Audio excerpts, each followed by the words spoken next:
All right, dude, we are live. What's up, guys? Oh, what just happened?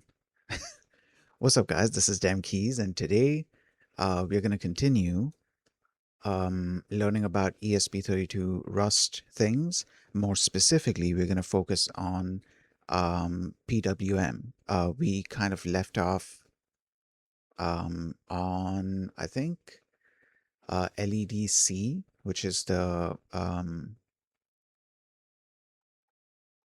I forgot what exactly it's sort of it's an LED controller PWM, and then there's also MC PWM, which is motor, I think, motor control or motor controller PWM. um and when I was looking into LEDC, then we had come across this thing. Hold on. This. So there were a bunch of these formulas, and I wasn't exactly sure, you know, why these were necessary, and I was also having trouble wrapping my head around uh, the formulas themselves.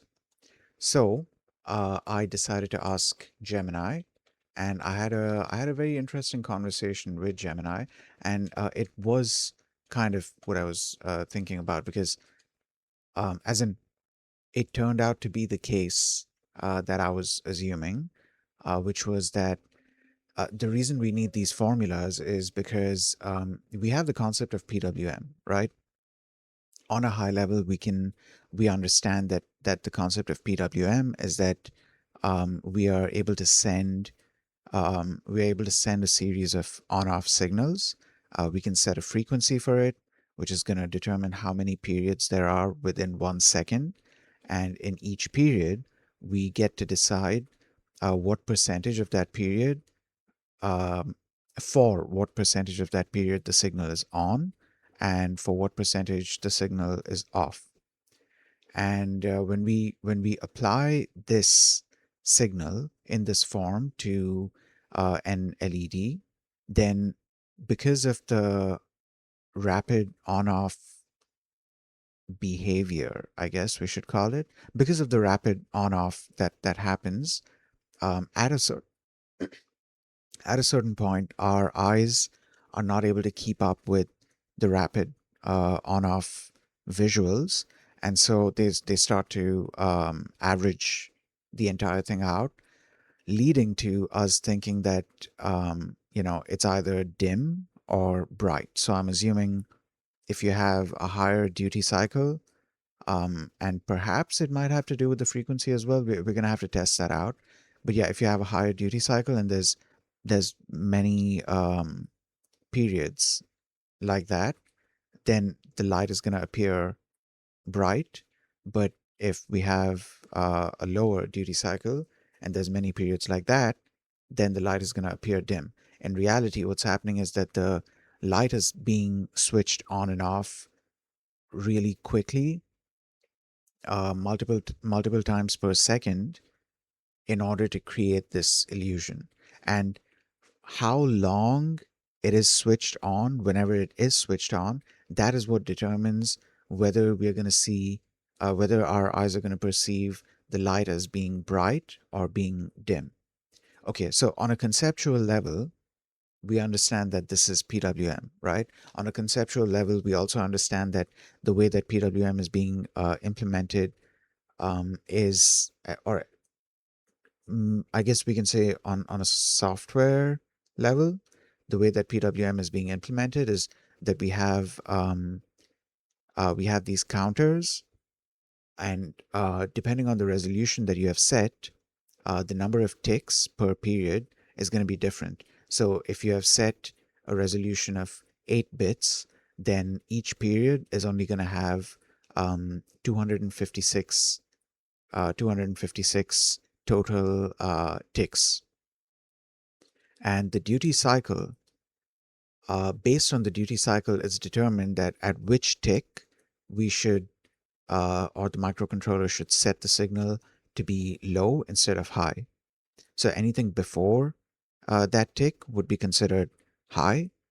Anything after that tick would be considered low. Um, so again, we understand this on like a conceptual level, right?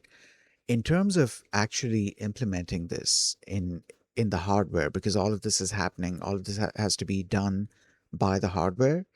Um, in terms of implementing this in the hardware, there are certain limitations that we have to work with. And one of those limitations is the clock that is being used.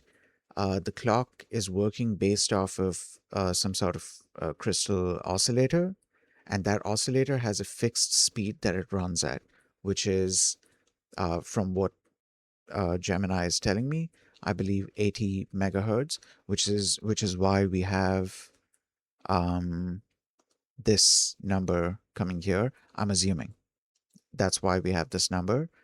Give me a second. Let me just make sure we are good. Yeah, okay. So yeah, I was kind of confused about why all of this was necessary, and so I was having a conversation with Gemini. I asked Gemini about this, and Gemini gave me. I can actually read out the entire, well, not the entire, but like um, most of the explanation. Give me a second. I just need to set up some background sound so I have something to listen to. Holy shit, dude. Okay, Sea Dog's cyclothon has begun. Hell yeah. Um, give me a second. I'm just doing something.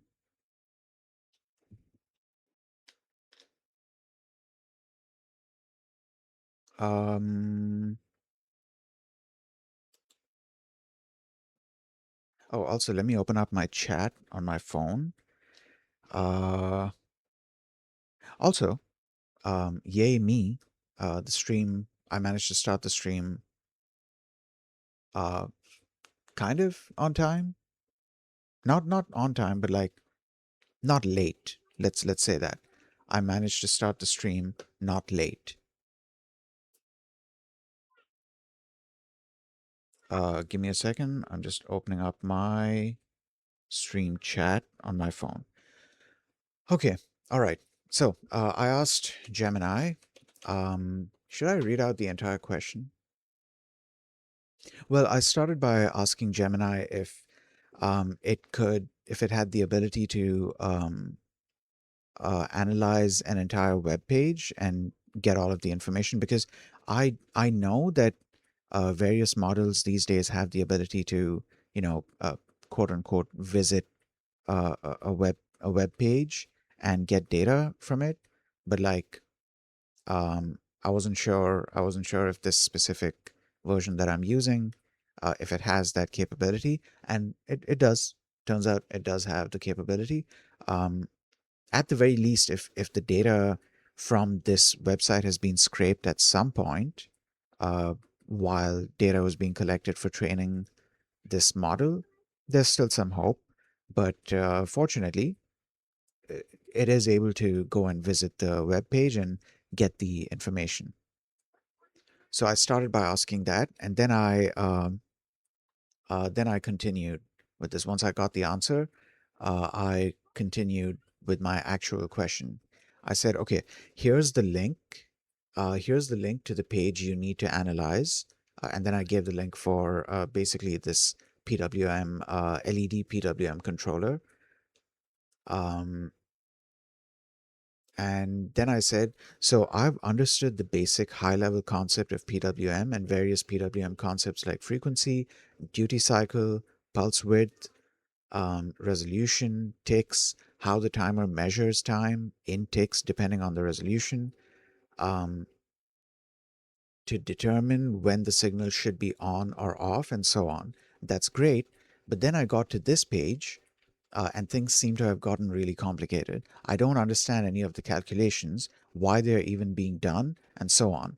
And I have a feeling it's because I lack understanding of the hardware that's being used to accomplish. This is true, actually. This wasn't even me just making things up. This is true. I don't fully understand.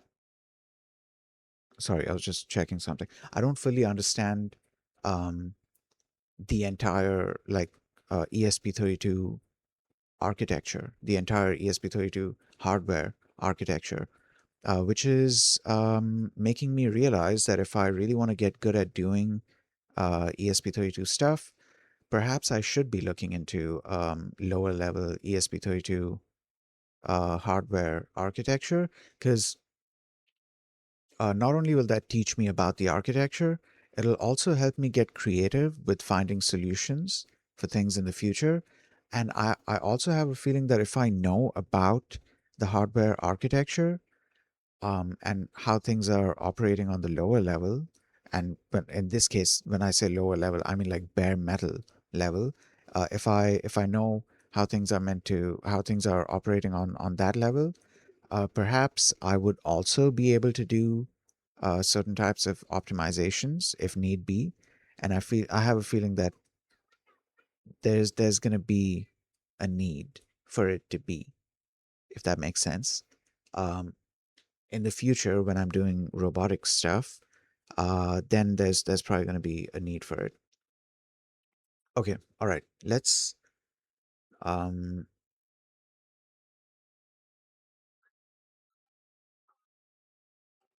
where was I? Oh yeah. And I have a feeling it's because I lack understanding of the hardware that's being used to accomplish PWM, and the limitations the hardware itself imposes that necessitates the calculations in order to make sure PWM timing is accurate. Help me understand all of this, please, section by section. I said section by section because this page is divided into multiple sections, so I wanted to go piece by piece to understand this. Okay, so Gemini said this. It is completely normal to feel overwhelmed. You've moved from the theory of PWM to the physical reality of a microcontroller where we have to deal with fixed hardware clocks and limited storage space, which is registers. To understand these calculations, we have to look at the LEDC or LED controller hardware inside the ESP32. Okay, so then I guess the first thing to understand is that LEDC is a separate piece of hardware. I thought it was one of those things where we had like general purpose PWM hardware that was built, and it could be configured to be used as either LEDC or as MC PWM. Okay, all right. Think of it as a specialized machine with three main parts: a clock, a divider, and a counter. Okay, so the clock source. The clock source can be considered the heartbeat.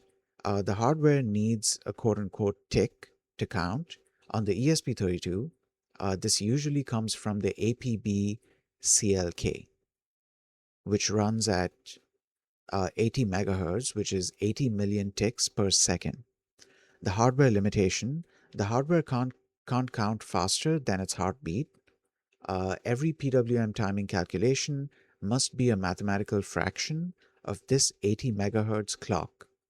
Okay, so that's the first limitation that we have. That's the first hardware related, I guess, intricacy that we need to take into account. Okay, then the clock divider, which is the break. 80 megahertz is incredibly fast. If you want a slow PWM frequency, like 1 kilohertz, 80 million ticks per second is too many to manage in a small 20-bit counter. Okay, okay, all right. So in a 20-bit counter, what would we be able to 20 bits, 20 bits, 20 bits. Okay, yeah, I can probably do that in my in here. We have a bin function, right? Wait, we have a bin function. Do we have a deck function? So we do 0, I don't know, this would probably be 15.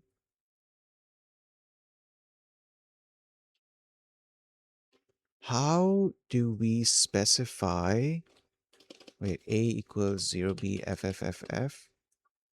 No, how do we, is it B? what am I missing here? I forgot how you create binary literals in or binary constants. I'm not sure what to call them. I forgot how you create binary literals in Python. Give me a second. I'm just Googling this.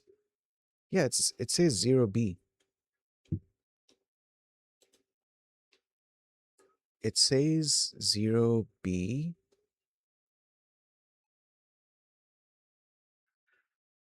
Bin so and so. What does deck take? Oh, do I have to do it like this? But then that's a string. Okay, what if I do...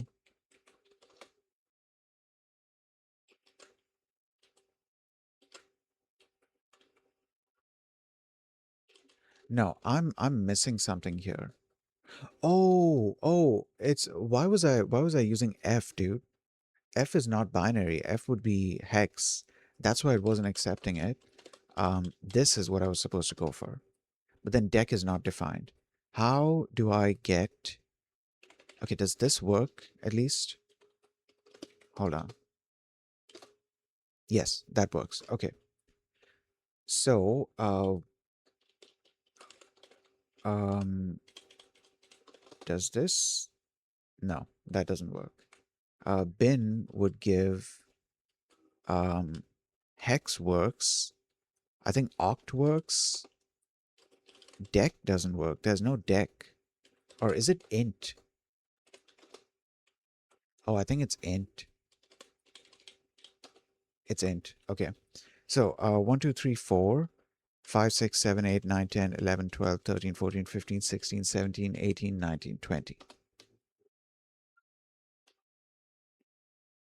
Okay, so that goes up to 1 million. That goes up to 1 million.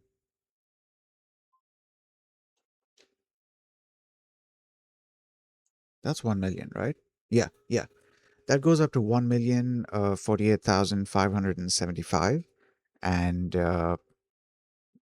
with a tick, with a clock of 8, 8, 80 million, with a clock of 80 megahertz,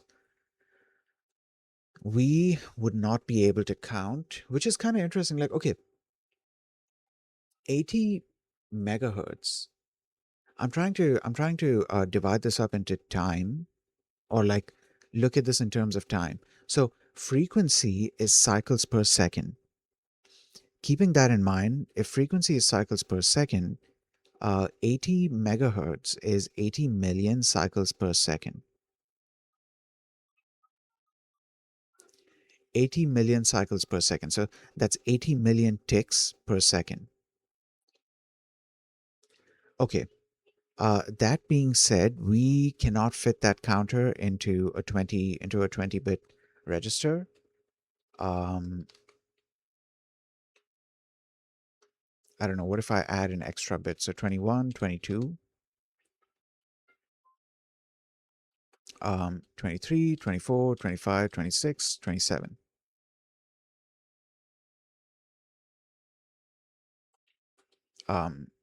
26, 25.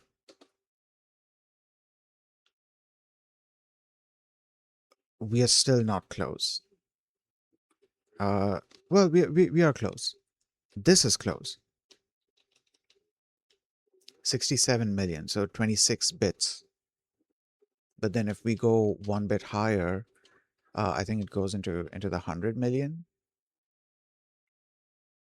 Um, I believe so. 1, 2, 3, 1, 2, 3, 1, 2, 3. 134 million at that point.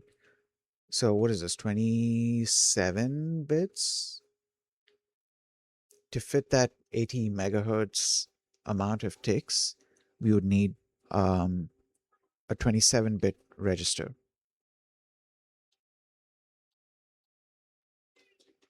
Okay, all right. Now, going back to this. Okay, 80 megahertz is incredibly fast. If you want a slow PWM frequency, actually, before we continue this,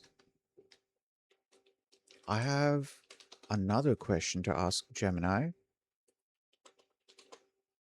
I'm currently learning ESP32, NoSTD, Rust, and also learning about the ESP32 in general. I'm I'm trying to understand how PWM works, and I've gotten to the point where I've discovered that the actual hardware implementation of the quote unquote clock is limited to a fixed 80 megahertz. 80 megahertz means 80. I'm not gonna, well, okay. 1, 2, 3, 1, 2, 3. 80 million ticks. I can just type 80 million. 80 million ticks per second. Um, what I'm having trouble understanding is what these ticks are being represented as. Um, because I keep finding myself trying to visualize um, those ticks as PWM on-off signals, but I'm not sure what's really interpreting those signals and looking at it as a clock signal.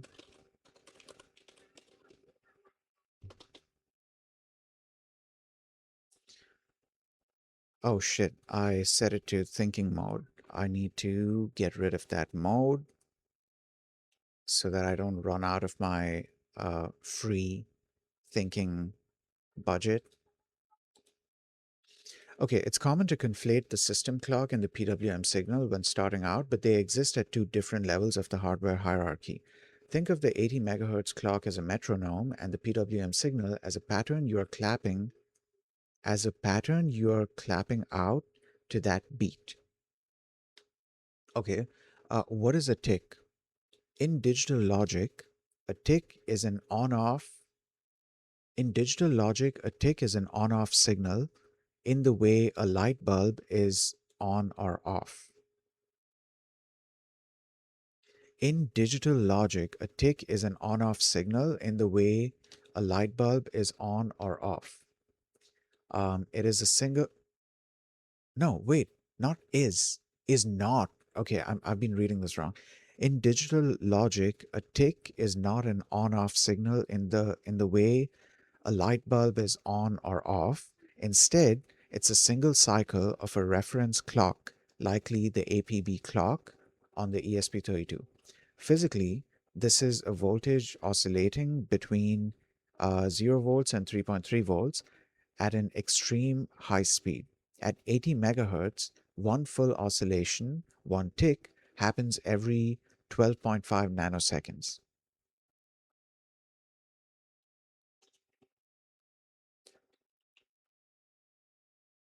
Wait, 80 hertz is 12 point. Oh, okay, so we do the 1 divided by f thing. Yeah, so then uh 80 million. Yeah, there we go. So it's a pretty small number. Actually, I'm trying to remember how this calculation was done. So this tells us um this is 1.25 multiplied by 10 to the power negative 0.8, I believe. So I'm just gonna ask Gemini to print this out for me, or I can just ask Google. Um, Scientific notation converter. Okay, 1.25 multiplied by 10, um, 10 to the power negative 0.8.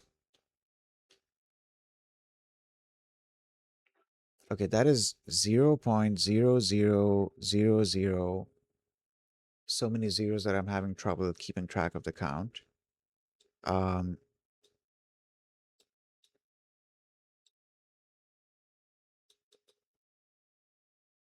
a bunch of zeros, maybe 8 zeros, I think. So 0.00000000125. And that is being shown as what, 12.5 nanoseconds.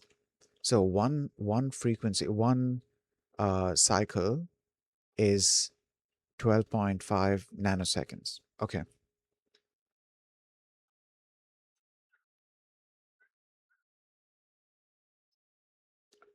Give me a second, real quick. I'm just gonna freeze the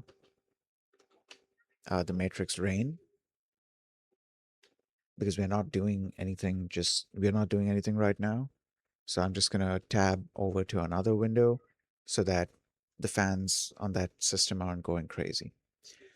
Okay, the hardware interpreter. You asked what is happening. Oh wait,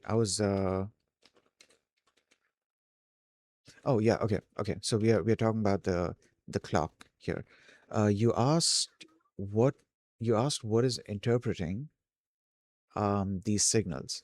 In the ESP32, this is handled by dedicated silicon called the LED-C or MC PWM peripherals. These peripherals contain a piece of hardware called a counter. This counter essentially this counter is essentially a register that increments by one every time it quote unquote sees a rising edge out of the 80 megahertz clock. Okay, let's go back to the tick real quick. So, uh, it is a single cycle of a reference clock. Physically, this is a voltage oscillating between 0 volts and 3.3 volts.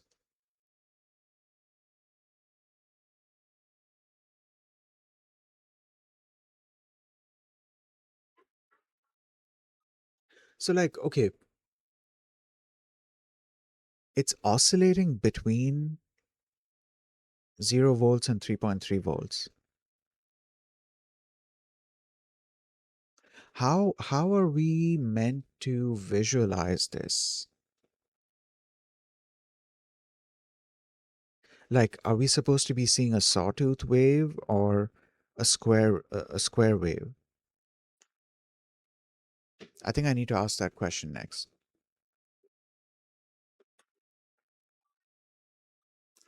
Okay. You asked what is interpreting so and so. Okay. It sees the rising edge of that 80 megahertz clock. How the PWM signal is generated.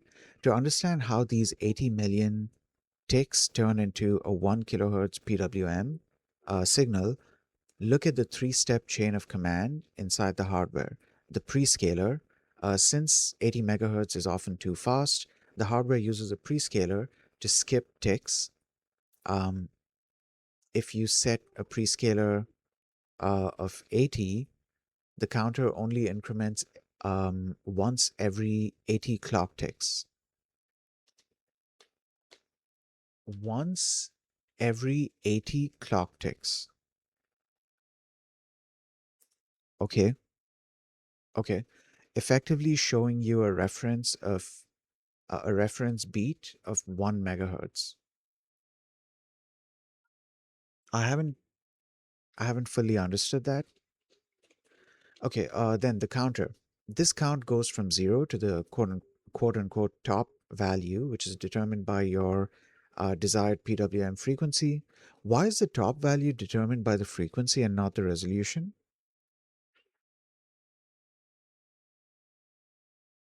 Yeah, that's interesting. Why is the top value determined by the frequency? Okay, when it hits the top, it it resets to 0. Then the comparator. This is the brain of the PWM. You give it a duty cycle value, the hardware constantly compares the current counter value to your duty cycle value. So if the counter is less than duty, because the period is now divided into counter number of values. So if it's a 16-bit resolution, the period is divided into 16. No, sorry. If it's a 4-bit resolution, then the period is divided into 16 distinct values. And whenever the counter hits, let's say duty percentage is 25. So whenever the counter hits 25% of whatever the max value is, then I'm assuming it sets the pin to low. As long as it's below that percentage, the pin is set to high. But once it goes above that percentage, it sets the pin to low. Okay, visualize the difference. If you could zoom in with an infinitely fast oscilloscope, you would see the clock, a perfect rigid square wave at 80 megahertz. This never changes. It is the heartbeat. The PWM output, a much slower square wave. Its transitions, which is the moments it goes from high to low, are perfectly aligned with the ticks of the 80 megahertz clock, but it stays high for thousands of ticks at a time. Wait, back up. What was that last sentence? Or what was the last? Okay, yeah. What was the last entire sentence? Its transitions, which is the moments it goes from high to low, are perfectly aligned with the ticks of the 80 megahertz clock, but it stays high for thousands of ticks at a time. Okay, all right. In the context of no ST, no, I don't need to read that part. I do need to ask. I had two questions. Wait, are we dropping frames? Hold on. We were dropping frames. We are not dropping frames anymore. I hope.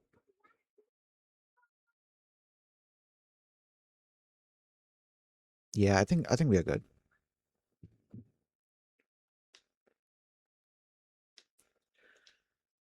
Okay.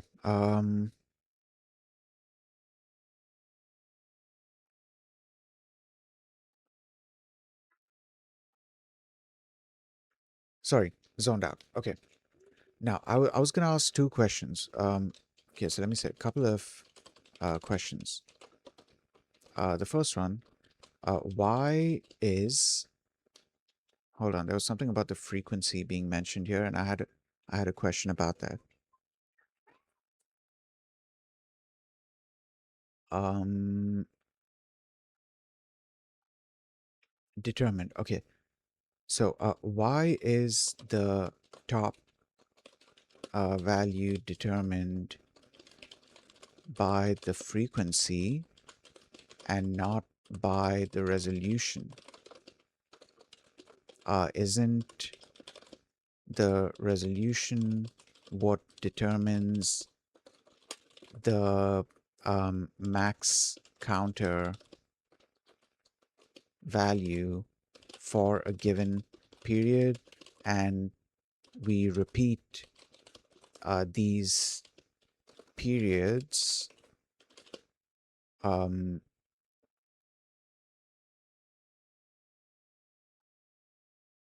we repeat these periods a certain number of times per second determined by the frequency. Then, before that, what was my other question? I had a question relating to, okay, um, you mentioned that you mentioned that physically this is a voltage. Let me just copy that.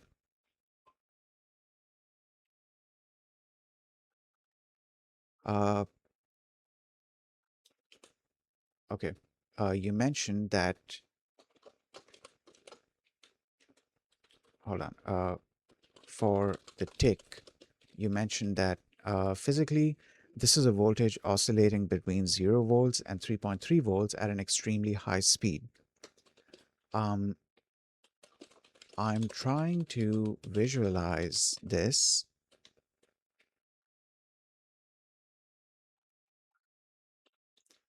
um, but I'm having trouble understanding it. Um, is it that the no, wait, should I be, wait, how should I be imagining this as a graph? Would it be more of a sawtooth wave or a square wave? Is it that the voltage is gradually going from 0 V to 3.3 V? Um, or is it jumping between the two? If it's jumping, is it that half the cycle is um, on and the other half is off? I'm confused. Okay, these are fantastic questions that get right in. These are fantastic questions that get right into the guts of electrical engineering. Let's break down the mechanics of the clock and the math of the PWM timer. Okay. The clock tick, square wave versus sawtooth. When we talk about digital clocks in a microcontroller like the ESP32, you should visualize a square wave. In a perfect theoretical world, the voltage jumps, quote unquote, instantly. In the physical world, it moves incredibly fast, so fast that it's that for almost all, oh yeah, so fast that for almost all intents and purposes, it's a jump. The quote unquote jump. It is not a gradual slide like a sawtooth. It is a rapid transition. One full cycle, one tick, consists of the voltage being high for roughly half the time and low for the other half. Okay, so it's not a sawtooth. It's not like gradually increasing and like dropping. Um, it is actually a square wave, and half the cycle is on and the other half is off. That's interesting. So like, no, I'm having trouble understanding how this tick gets used. Okay, hold on. Let's continue reading. Okay, the trigger. The quote unquote interpreter, which is the timer hardware, is usually edge triggered. It doesn't care how long the signal stays at 3.3 volts. It only cares about the exact moment the voltage crosses a certain threshold on its way up, which is the rising edge. Imagine a line of people passing a bucket. The quote unquote tick isn't the bucket itself, it's the precise moment the next person's hands touch the bucket. That moment tells the hardware, increment the counter now.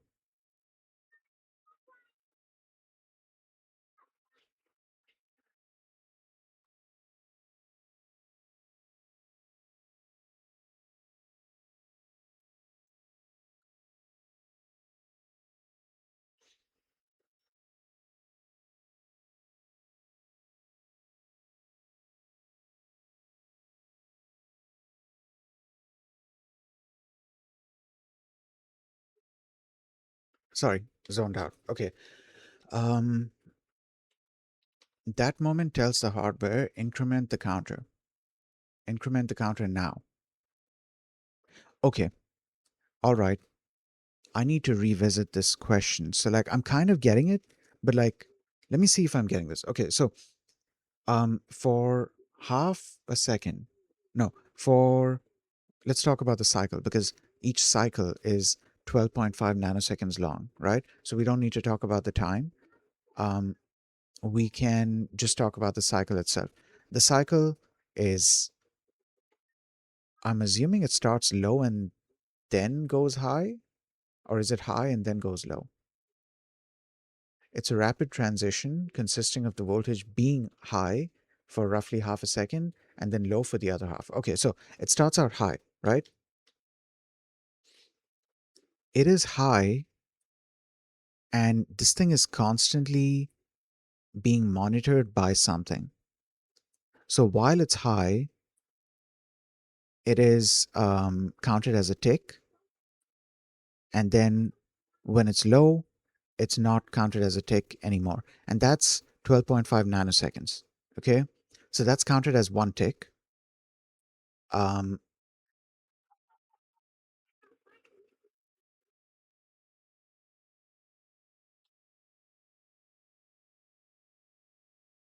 Sorry, got distracted.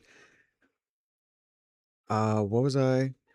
What was I saying? So okay, it's high and then it's low. I think. Wait, I don't have NeoVim shown here. Um, wait. Let's let's bring this here. Make this smaller. Um, I think that's good. Maybe this could be higher. Is that like?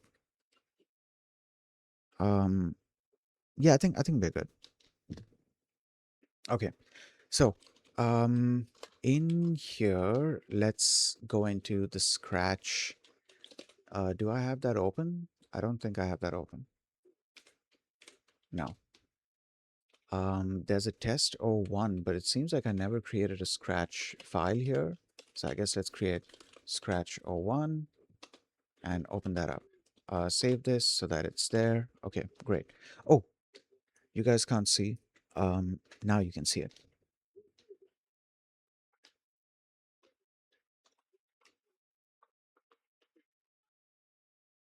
Okay. All right. Also, we seem to be on a tiny bit of a delay. So let's fix that. Um, okay, great. Awesome. Okay. So in order to visualize this, we can have two things here. So we can have, we'll count this as a high and that as a low, right? So this is one cycle. And then that's another cycle. And then that's another cycle, another cycle, another cycle, and so on. Right. So what I'm guessing is, as soon as this is detected as high, this signal is being fed into something. This is being fed into something or read by something, or somehow this is what's being used to trigger what's considered a count. Right. This is what's triggering an increment of the count. That's what I'm understanding so far. Um, so we go high low. That's one. That's one tick. Second tick, third tick, fourth tick, fifth tick. Okay, I'm hoping I'm getting this right. Yeah, I'm hoping I'm getting this right. Um, I need to talk to Gemini about this some more. But this is interesting because like we have now branched out from that initial discussion, which was the how the clock itself is working, to how how um how counts are being done, how ticks are working. Okay, so the next question was frequency versus resolution, the bucket analogy. You've hit on a chicken and egg relationship. The frequency and resolution are mathematically locked together. You cannot change one without affecting the other's potential limits.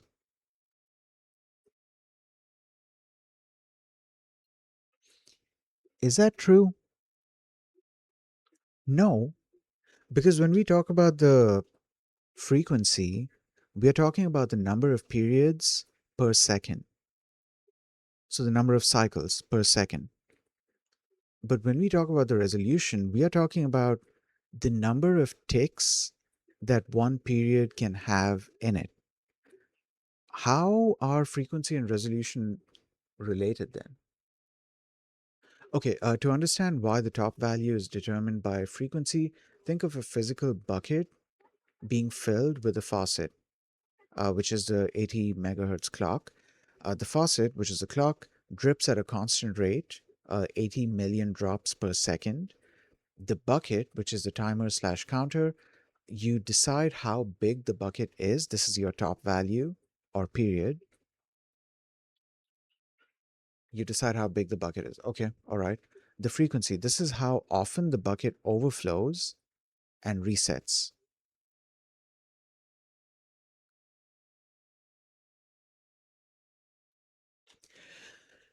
This is how often the bucket overflows and resets.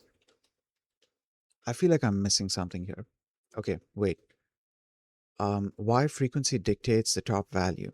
If you want a frequency of 1 megahertz, you need that bucket to overflow 1 million times per second.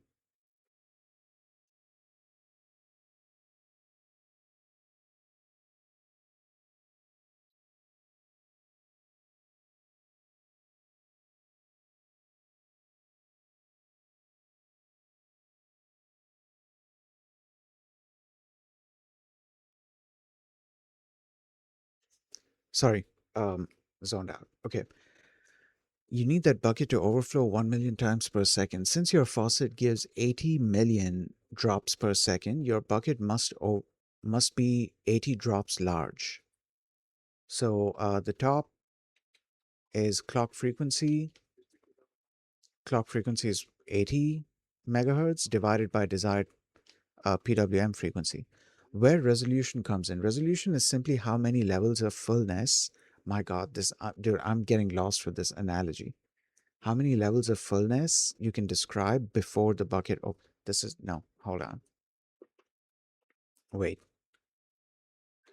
How many levels of fullness you can describe before the bucket overflows? If your top is 80, your resolution is roughly 6.3 bits. You can set the duty cycle to 10, 20, or 79, but you can't set it to 79.5. If you want a higher resolution, say 10 bit, which is 1024 levels, your bucket must be at least 1024 drops large.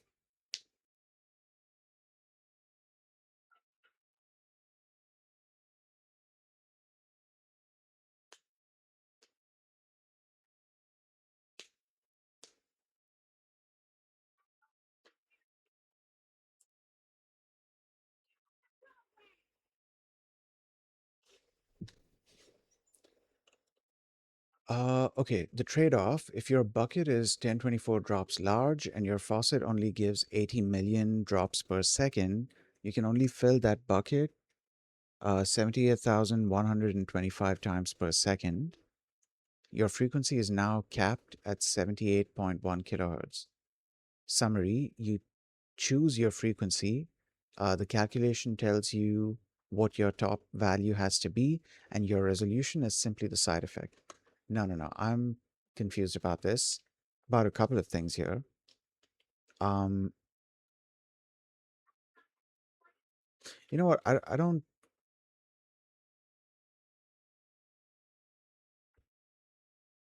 hold on. The faucet or the clock um, drips at a constant rate, which is 80 million drops per second. The frequency is how often the bucket overflows. Okay, so if we look at this from, like, if we compare this to the definition of frequency, which is cycles per second or periods per second, that means that entire, that one, what do you even call it? Like when you've had the entire rotation of one frequency. Yeah, what do you even call that?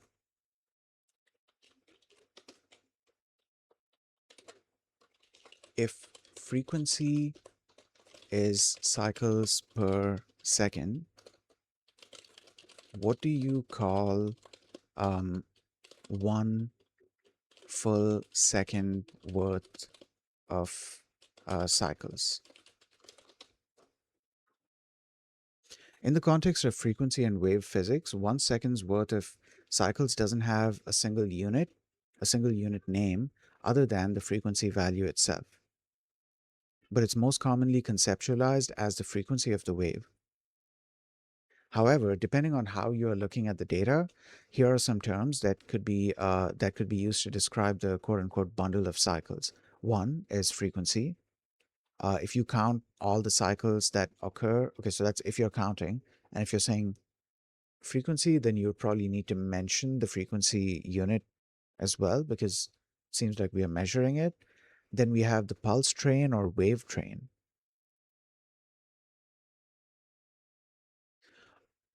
Oh, okay. Wait, I don't get it. There's really no name for this bundle. Like in PWM, if I have, um,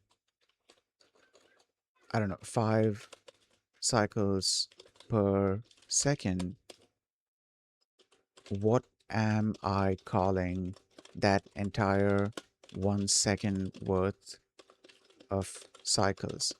Like if I wanted to say that I've completed 1 second worth of cycles. It's understandable why that feels like a missing piece of vocabulary.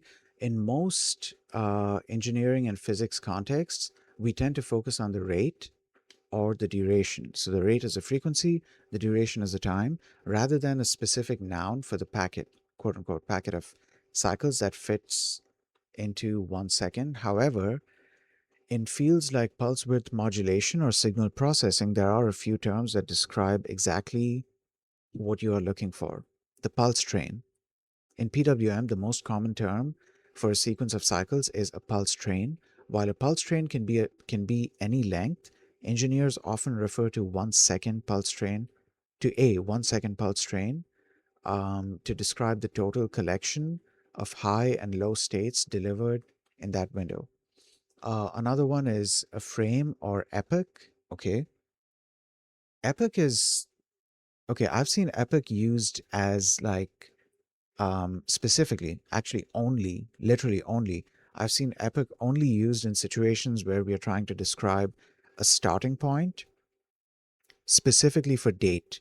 Because in computers, at least from what I've understood so far, in computers, um, date and time, they're measured in terms of seconds in reference to an epoch. The epoch is a starting point. I believe it's maybe the 1st of January 1970. I don't remember. Hold on. Let me Google that. Common epoch.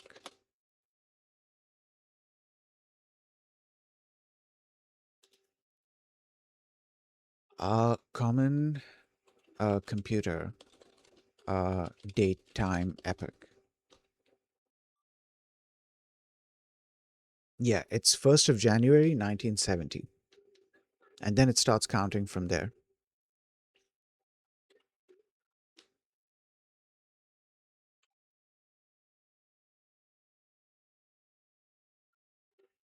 Hold on. This doesn't mention Windows. It mentions it's commonly used. So it's also mentioned as Unix epoch, and it mentions that it's commonly used across Linux, Mac OS, and most programming languages.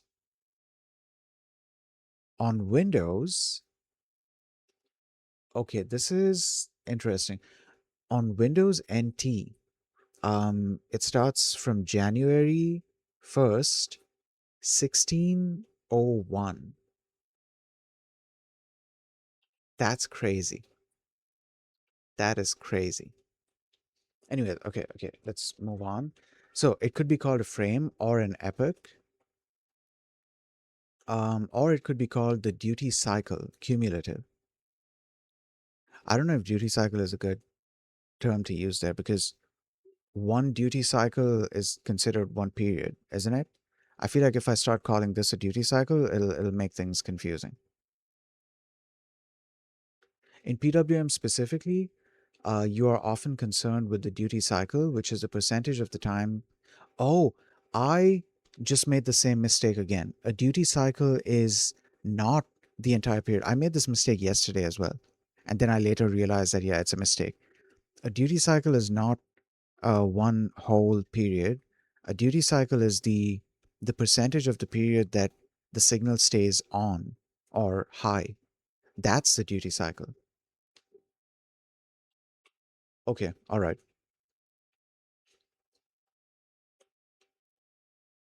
If you've completed 1 second of cycles at at 5 hertz, you've completed 5 full periods.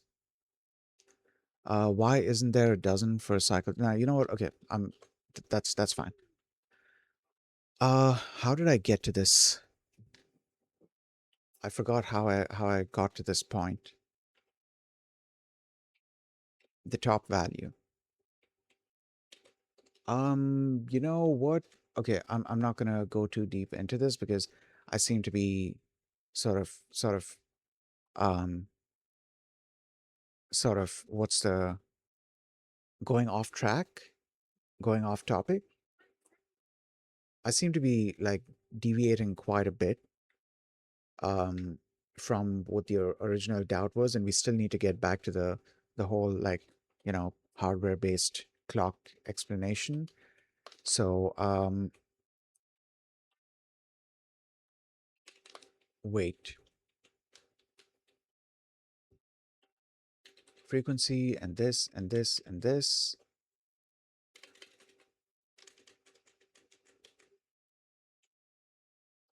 Why is the top value so and so?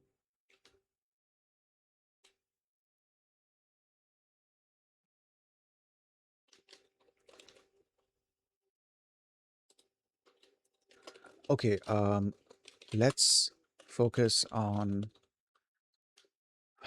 the ticks for a second. Ticks for a second. Okay, all right. Let's focus on the ticks for a second. I'm trying to understand how the tick is even doing something,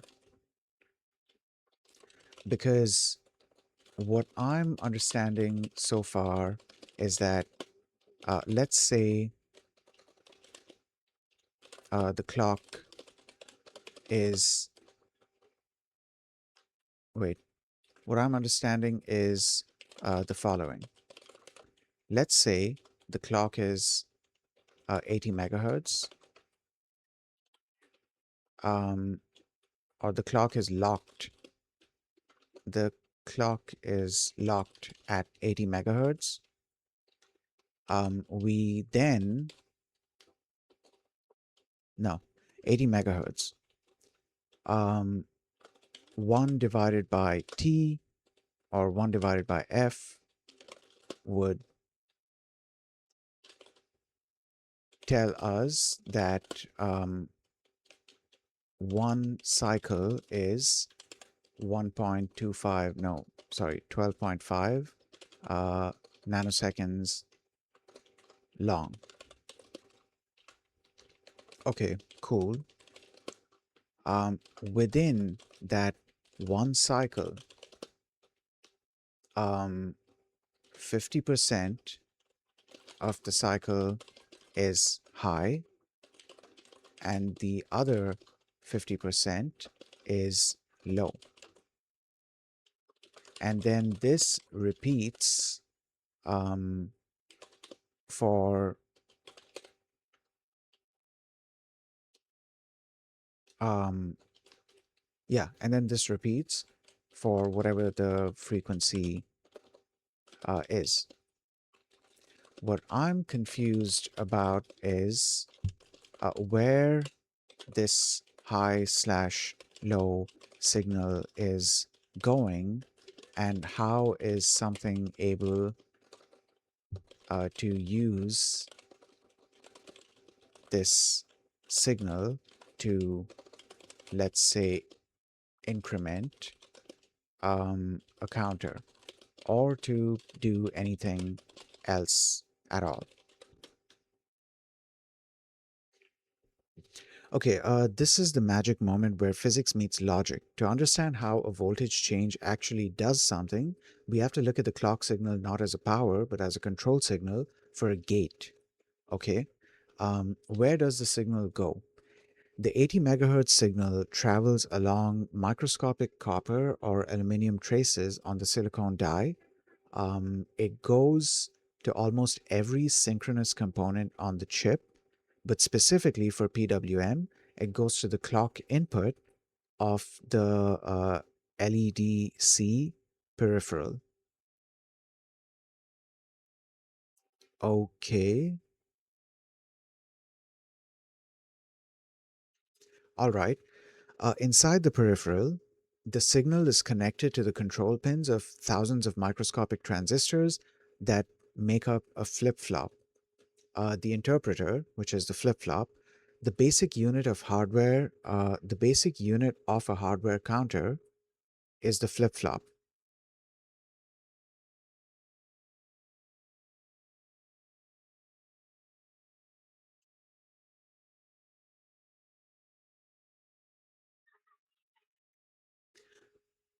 Sorry, zoned out. The basic unit of a hardware counter is the flip-flop. Dude, we should try building a flip-flop at some point. Yeah, I remember in the past I tried to make a logic gate. I'd made an AND gate and an OR gate with BJT transistors. I stopped at that point. I didn't really go too deep into it. I think I had done maybe two such gates and made them work together. I don't remember, but I also remember. So back then I was actively posting on another platform where there was a group for electronics hobbyists, let's say, and even there and even on Reddit, I'd found out that apparently with BJT transistors, you very quickly run into um, leakage issues that are caused by the way that BJT transistors work. And so you might be fine for a few levels of gates, but as the amount of gates, which by the way, all made by BJT transistors, increases, as that level increases, you'll slowly start learning you'll slowly start running into current leakage issues. I never actually dove too deep into that to understand what the impact of that would be, but I did understand this, that those current leakage issues, because BJT transistors are current control transistors, unlike MOSFETs, which are voltage controlled. Um, what was I saying? Yeah, you slowly start to run into these current leakage issues where, due to which, the gates won't be giving you accurate results anymore. Another, I think somebody had also mentioned CMOS transistors. I don't remember. Also, it's also worth noting that what I was using was like a through-hole BJT transistor. I wasn't using like microscopic transistors that they use to build these various gates and stuff. I was using a through-hole BJT transistor. So I don't know if that could have contributed to it somehow, um, to, the potential problem that could arise. I don't know if that might have contributed to that somehow. Okay, anyways, continuing. Think of a flip-flop as a mechanical light switch that only toggles when you physically tap it. Okay, that's basically That's basically a mechanical light switch. It only toggles when you actually toggle it, like when you physically press it. In digital logic, we use a specific type of edge-triggered D flip-flop. It has a clock input pin. When the clock signal is 0 volts, the flip-flop does nothing. When the clock signal is 3.3 volts, the flip-flop does nothing. Only during the transition, that is the rising edge, where it jumps from 0 volts to 3.3 volts, the flip-flop captures the data at its input and moves it to its output. How the counter quote unquote counts. First of all, this is interesting. I didn't know that. I didn't know that it's only capturing the rising edge. And now I understand what the rising edge is. I thought it was some sort of limiter. But it turns out this is like the exact point where the edge is rising from low to high, or I guess even going from high to low. But that would be more of a falling edge, not a rising edge. So then, does that mean that it starts at 0 and goes to 3.3? Well, okay, for this example, yeah, I guess we could say that. Okay, how a counter counts. To make a counter that quote unquote increments every tick, the hardware engineers chain these flip-flops together. Imagine a single flip-flop where the output is wired back to its own input, but inverted. So tick 1, rising edge, the flip-flop sees the high at its input, flips the output to high. Uh, tick 2, rising edge, because the input is inverted, it now sees a low. Um, Hold on. It now sees a low and flips its output to low. All right. This simple loop just divided the clock by 2. By chaining many of these together, um, in a specific pattern called a binary counter, the hardware can represent 0, 1, 2, and so on in binary form, basically. Each tick, quote unquote, the rising edge, provides the energy and signal to force these transistors to switch states.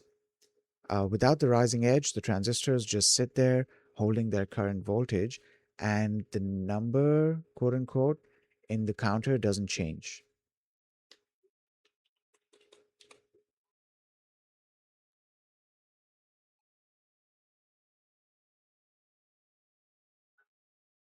Okay, visualizing the interaction. Think of a turnstile at a stadium. I do not know what a turnstile is. Hold on.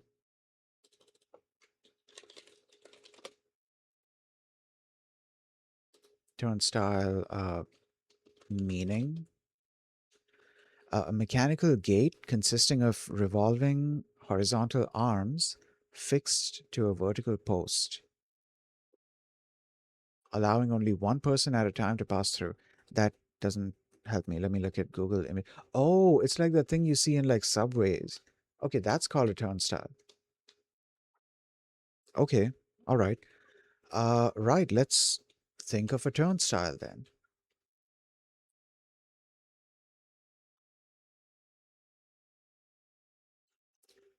The 80 megahertz clock is a constant stream of people hitting the bars off the turnstile.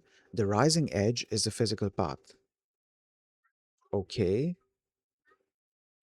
The rising edge is the physical path.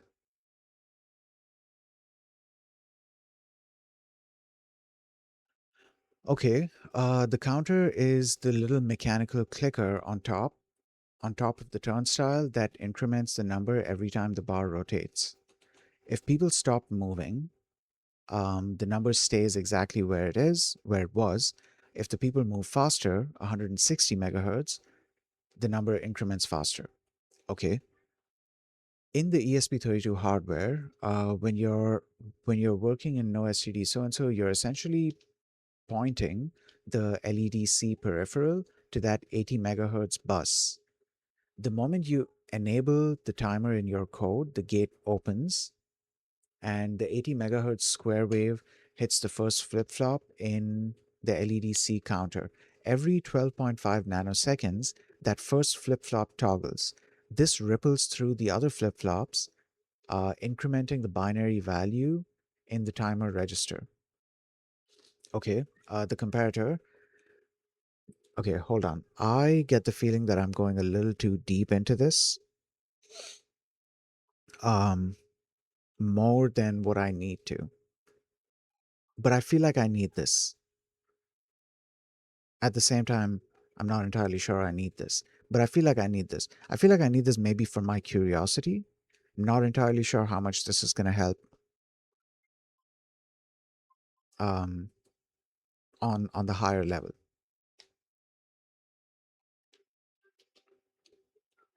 Okay, hold on. Um, okay, so I feel like I'm going a little too deep into this to try and understand it. Um, so deep that I'm not sure how much that info is gonna help practically, but it's definitely helping for my own knowledge. I'm trying to um, find a higher level way to think about this because I'm trying to understand, well, I'm trying to understand the workflow being used here to quote unquote do something with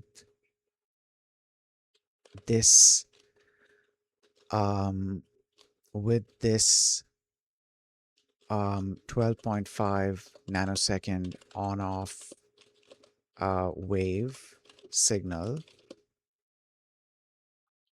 that is being produced 80 million times a second. It's a common feeling in the world of embedded systems. Hold on. There is a knowledge cliff. Holy shit. I just got stuck there for some reason. There's a knowledge cliff where you drop from high level code into physics.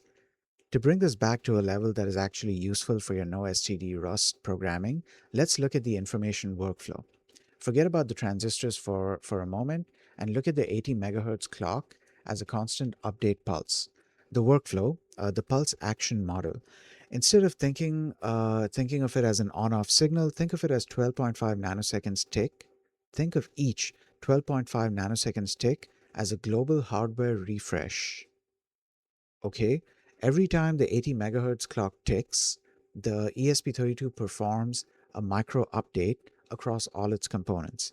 Here is the high level workflow of what happens during that 12.5 nanoseconds window. The trigger, the 80 megahertz clock quote unquote pulses, the step, the counter register says, I just felt a pulse. I will increment my internal value by 1, and then the comparator, a separate piece of hardware, instantly looks at the new counter value to compare it to your duty value.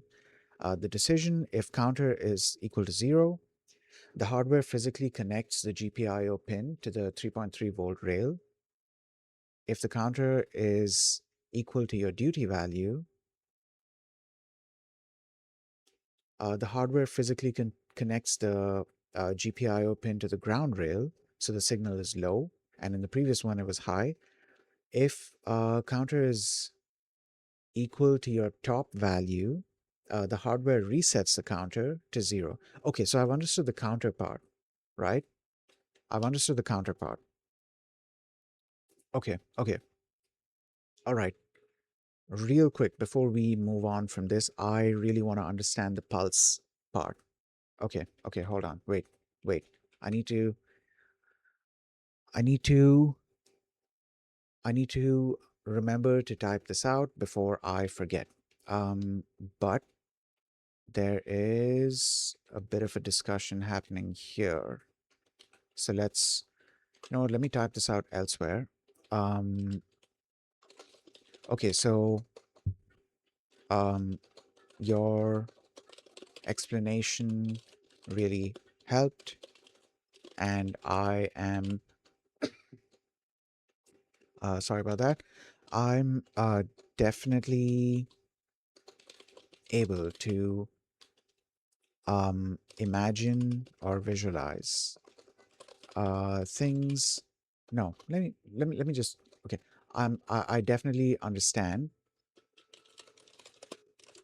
um, how the counter is working now. So that's great. Real quick though, for my curiosity, I would like to visit or revisit uh, that whole pulse concept again to understand what is being, hold on, understand what is being created, what is happening, and how what is being created is being used by whatever hardware um,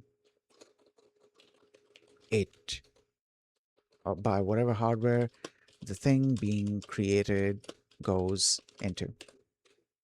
Right. So I'm going to copy this and okay. Why this matters for your code? When you are writing your Rust code, you are not running, quote unquote, running the PWM. You are configuring the rules for this autonomous workflow. In no STD Rust, your workflow should look like this. Setup, you tell your ESP32, use the 80 megahertz clock for timer 0. The math, you calculate that if you want a 10 kilohertz signal, the counter needs to count 8,000, 80 million divided by 10,000, so 8,000. The counter needs to count. Oh, okay. I think I'm getting this. So, okay, wait. Because, okay,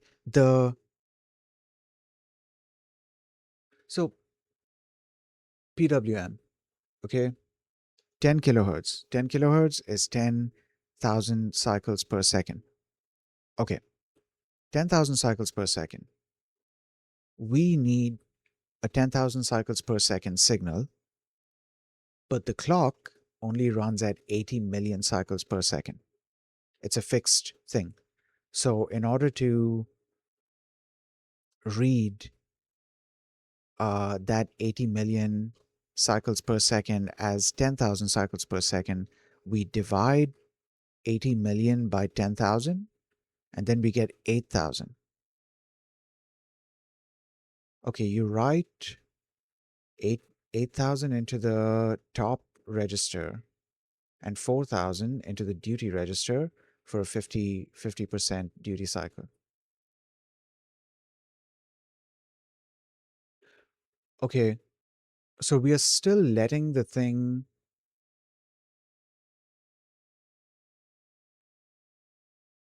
Wait, frequency equals um is it frequency or is it the max value? What are we doing 1 divided by oh, that's the time. That's the time. Though if we come back here, I can probably make this browser bigger. Well, make it bigger again. If we come back here, it says clock. So the clock speed, this is the frequency of the clock source for the PWM timer. So that is 80 million. And then the clock divider is the division factor for the clock source. How are we deciding a division factor? And then we also multiply it by the resolution bits.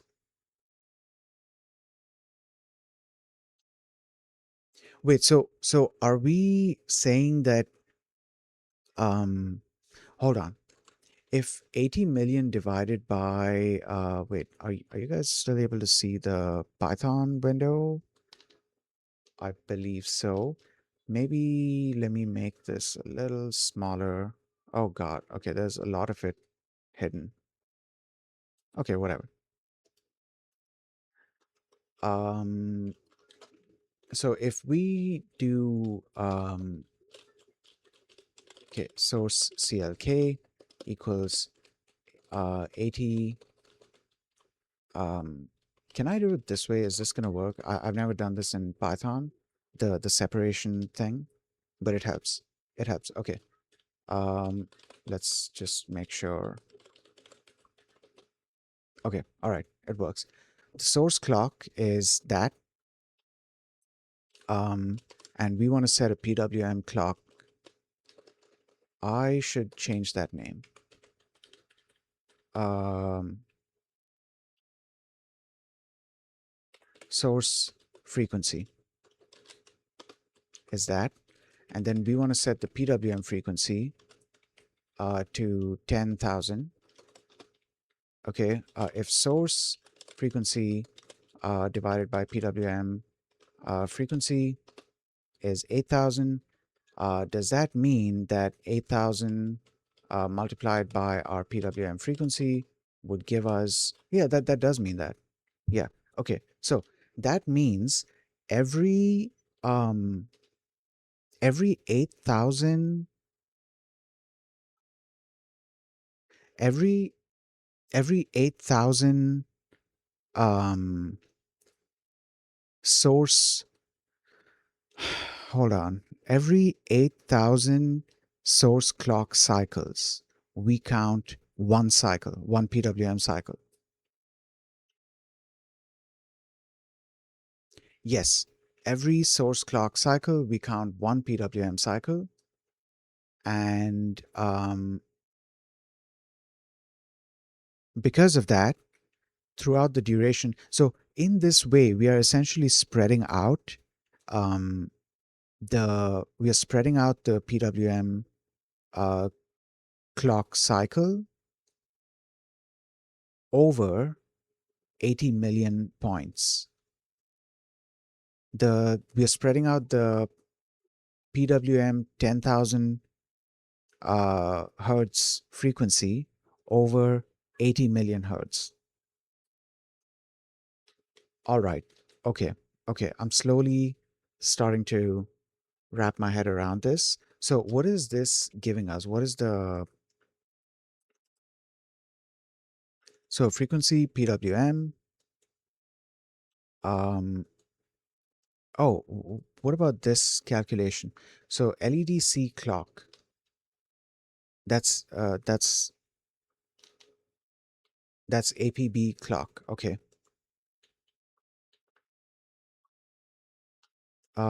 Resolution PWM resolution formula.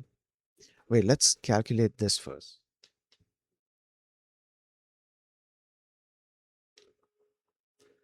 Um, just a second.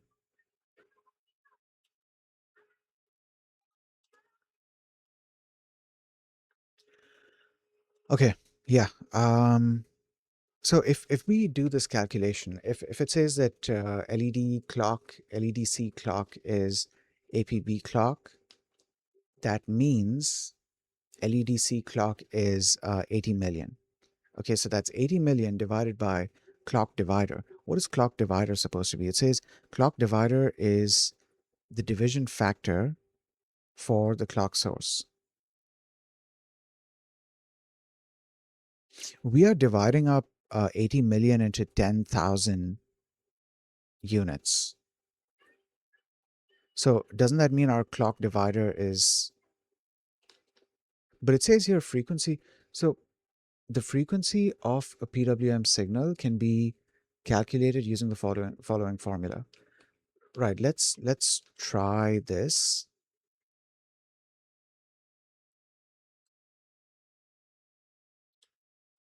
Let's try this. So 2 to the power of resolution bits. So we're gonna say 4 bits for the sake of simplicity. 4 bits, 2 to the power 4 would be 16, I'm assuming, because 2 into 2, 4, 4 into 2, 8, 8 into 2, 16. Okay, 2 to the power 4 is 16. Um, but also, another way that I could have remembered that was 2 to the power 4 is basically a 4-bit value, and in 4 bits, you can only fit 16. That's actually a better way to remember this. Okay, all right. You know what I should do? I should create like a math cheat sheet because this isn't the first situation where I've had this kind of thing happen, where it's like there's a certain concept, right? To understand this concept, looking at it from a different angle sometimes helps. I've definitely, I don't know about anyone else, but like the way that my brain works, there are certain angles that don't work for me and certain angles that work really well. So I found situations where when I was trying to learn a specific mathematical concept, um, from one angle, I didn't understand what was going on there. But when I learned it from the other angle, it was still teaching the exact same formula, the exact same way of accomplishing it, but it was just a different angle, a different way to approach it. This is kind of a similar situation, but you're still using two different. Well, no, it's not too different because here it's a similar situation. It's just different ways of looking at it. So one way of looking at it is, oh, 2 to the power 4 is that. The other way of looking at it is, we are doing 2 to the power 4, which means we are talking about a 4-bit number. Bit as in binary digit. So 2 to the power 4 means a 4-bit number, and if you know what what the maximum value of a 4-bit number is, then you know that 2 to the power 4 is 16. Okay, okay. Anyways, going back to this, let's say we are talking about 80 million divided by. Okay, that's supposed to be our resolution, right? The clock divider. This is the division factor for the clock source. How are we determining what the division factor is? How are we determining what the clock divider is? Where's the clock divider being used here? Hold on.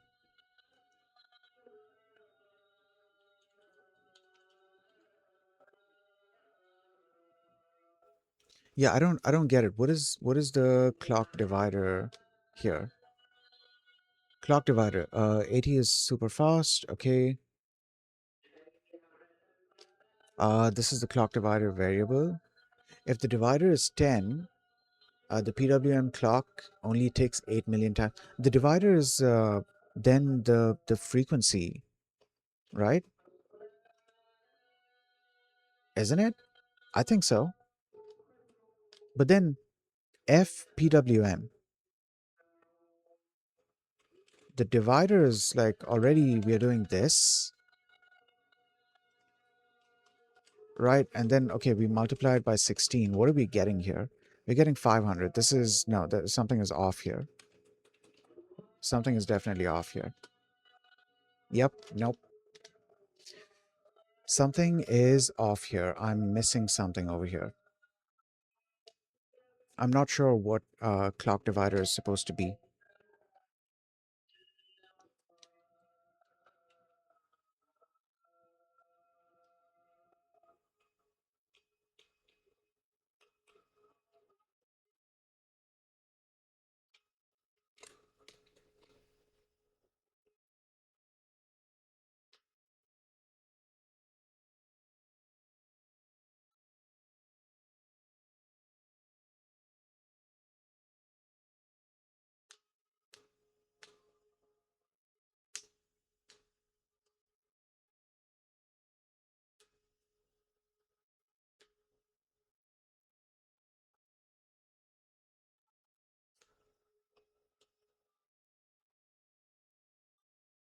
Okay. Why do I start to get sleepy when I'm having trouble understanding things? I should Google this. This happened yesterday as well. At the point where I was starting to have trouble understanding the calculation, all of a sudden I'm like yawning. I should look into why this is. Is it some sort of mental fatigue that's happening like super quickly, or like what's going on? That does remind me, I haven't been hydrating like at all. We've been streaming for a good hour and a half, actually exactly an hour and a half. Now 1 hour and 31 minutes. Um now 1 hour and 31 minutes. Um Also, I guess we didn't really do much of a yap sesh today, did we? At least I don't think so, because yeah, I didn't to be fair, I didn't do too much um else after yesterday's stream. I kind of stayed focused on trying to understand this because, well, I'm trying to understand this. Unfortunately, that does mean that I didn't do anything West term related yesterday.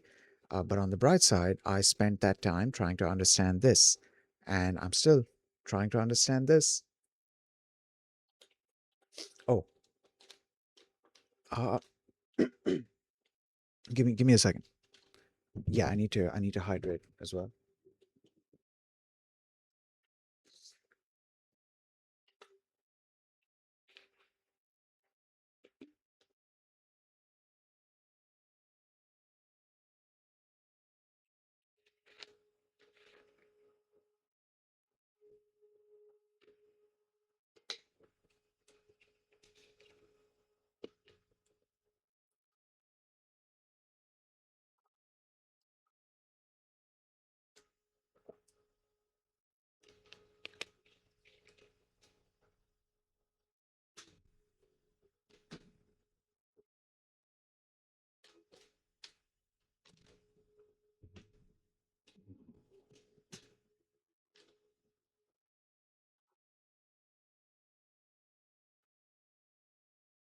Sorry, give me a second. I'm just checking something.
Sorry, give me a second.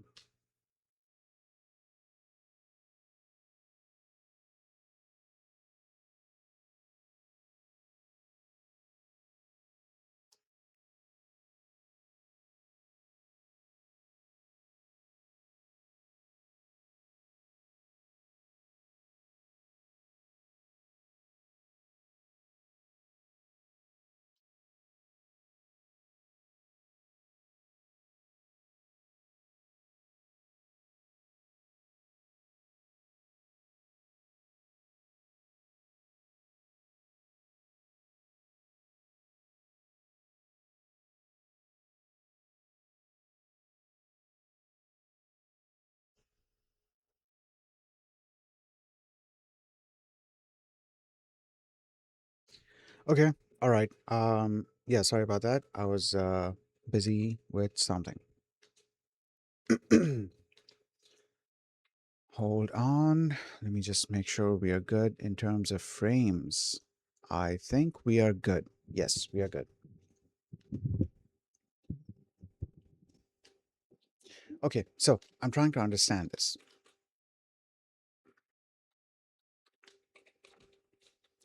Okay, the math. You calculate that if you want a 10 kilohertz signal, the counter needs to count 8,000. The counter needs to count to 8,000. The counter needs to count to 8,000. Doesn't that become our resolution then? Yeah, okay. How does the resolution come in then?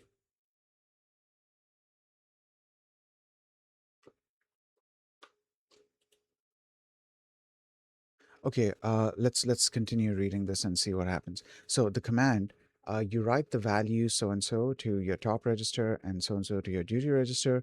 The handoff, you enable the timer. At this exact moment, your code's job is done. The CPU moves to the next line of code. The hardware peripheral is now sipping that that 80 megahertz clock and executing the four-step workflow: trigger, step, check, decision, entirely on its own. Okay. The practical takeaway: to keep your sanity while learning ESP32, think of the 80 megahertz clock as the resolution of reality. It tells you the smallest possible slice of time the ESP32 can know about. Okay. If you want to move your servo or dim an LED, you are just telling the hardware how many of those reality slices the signal should stay high for. Practically, if your PWM frequency is too high, you have fewer slices per cycle, which means your dimming will be chunky. If your frequency is too high, you'll have fewer slices per cycle, which means your dimming will be chunky. So low resolution. If your frequency is low, you have thousands of slices, giving you silky smooth dimming. Does this mean that, oh, okay, is this how hold on. This is kind of connecting back to something Gemini told me previously about how resolution and frequency were connected. A couple of things. First off, really helpful the way you made me think about this. Um, this definitely helps. Um, then, next question. Uh, this has me wondering though, um, do we ever. Wait, no. Also, the way you explained this thing about um, hold on.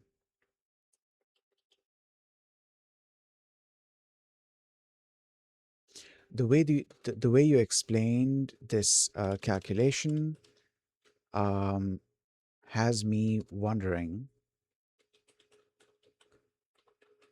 do we ever set the PWM resolution ourselves, or wait, no. Also, the way that you explain the calculation um, is making me realize what you meant earlier when you said that a resolution and frequency are related.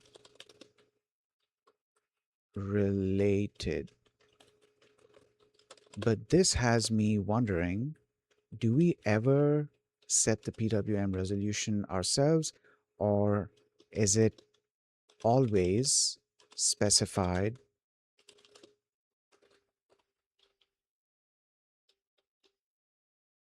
No, dude, there has to be a situation where we set the resolution ourselves, right? Because okay, wait, or is it always specified based on the frequency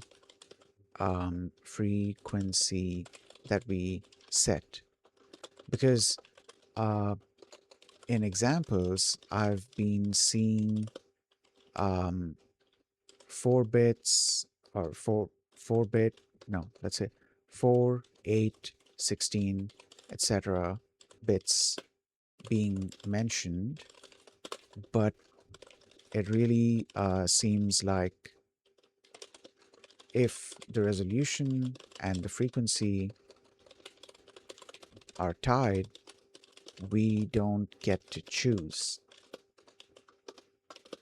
Okay, and then my other question that I was asking, um,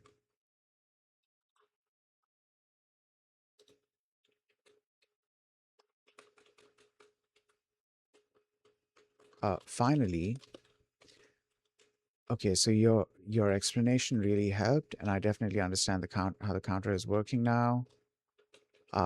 Real quick though, for my curiosity, oh yeah, that's the pulse thing.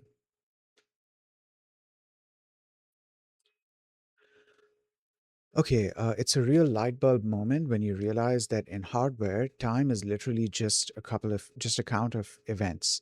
Let's clear up the frequency slash resolution mystery first, and then we will dive back into the pulse to see how that 12.5 nanosecond voltage jump actually talks to the silicon. The frequency versus resolution tug of war. You're correct that they are mathematically tied, but you usually choose the resolution first or both simultaneously. In the ESP32 LED-C peripheral, the hardware requires you to set a duty resolution, 10-bit, 13-bit, etc. Once you pick the resolution, you are effectively telling the hardware, I want my bucket to have exactly 2 to the power 10 levels. So if you picked a 10-bit resolution, I'm assuming that's what it means. 2 to the power 10 levels. Okay, all right. The hardware then looks at your requested frequency and your resolution and tries to find a prescaler, um, also called a clock divider, that makes the math work. The problem, if you ask for 20-bit resolution at a frequency of 1 megahertz, the math fails. To count to 1 million, you would need a clock hitting. To count to 1 million, you would need a clock. You would need a clock hitting the counter at 1 terahertz, which is 1 megahertz multiplied by 1 million. Oh, 1 million because of the 20-bit resolution, which the ESP32 doesn't have. So the practicality, in no STD Rust, you'll often use a driver that calculates this for you. If you pick a resolution that is impossible for a certain frequency, the code will usually panic or return an error because the prescaler calculation resulted in a number less than 1. Rule of thumb, if you want a very high frequency, example 500 kilohertz for a power converter, you have to accept a low resolution, maybe 6 bits or 7 bits. If you want a high resolution, example 16-bit for high fidelity audio, you have to use a lower frequency. Okay, then revisiting the pulse. I'm not satisfied with the resolution versus frequency uh, thing that was going on. I would like to revisit that again. But this is helping. This is definitely helping. I'm also not sleepy anymore. So that's a good thing. I don't know what happened there. Oh, it could be maybe I'm just talking too much and not breathing enough. I don't know. I don't know. I'll Google it later on. Okay, you want to know what is quote unquote created and how it quote unquote talks to the hardware. Okay, what is being created? On the ESP32, there is a crystal oscillator that silver oval on the dev board. Okay, the silver oval on the dev board is on the Arduino Uno. It's not on the ESP32. I tried searching for it. I couldn't find it. I think it looks different because the silver oval, I know exactly what Gemini is talking about, but that's on the ESP32. Sorry, that's on the Arduino Uno.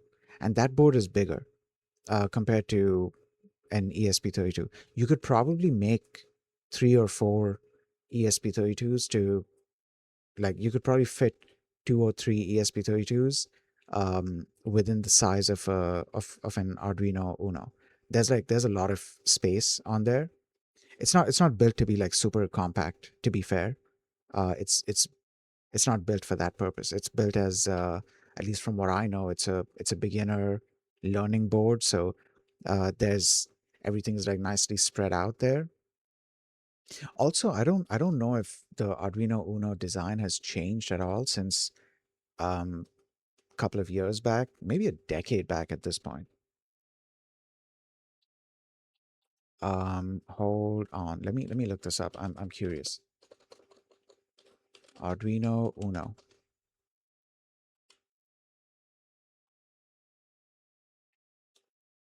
So now they have Arduino Uno R3.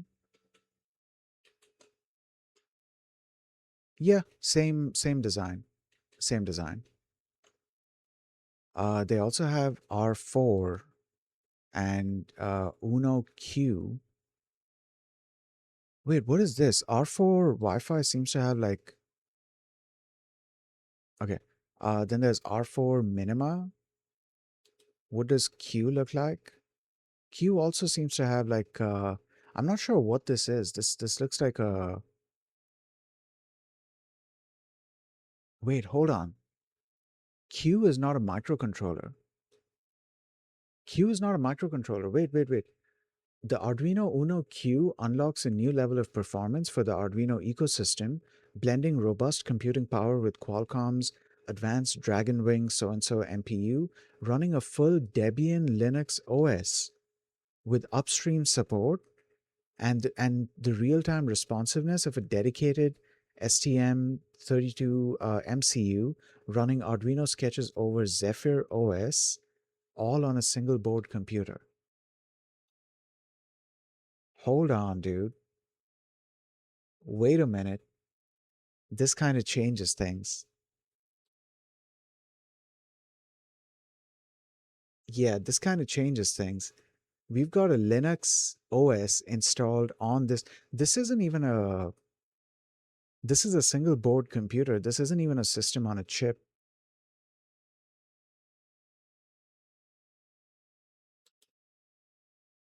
Hold up. Okay, they also have an Arduino Uno R3. There's an Arduino Uno R3 SMD. I wonder how that's different from the regular R3 because the regular R3 also is SMD. It's not like a bunch of the components there are through hole. Actually, there could be. I don't remember. I'll have to check my um yeah, no. I'll have to check my Uno. I don't know. Okay. All right. So, let's continue with this thing.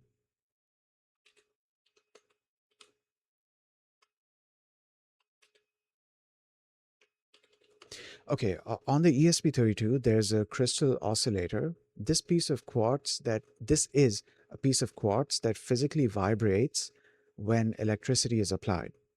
This vibration creates a very weak, messy sine wave.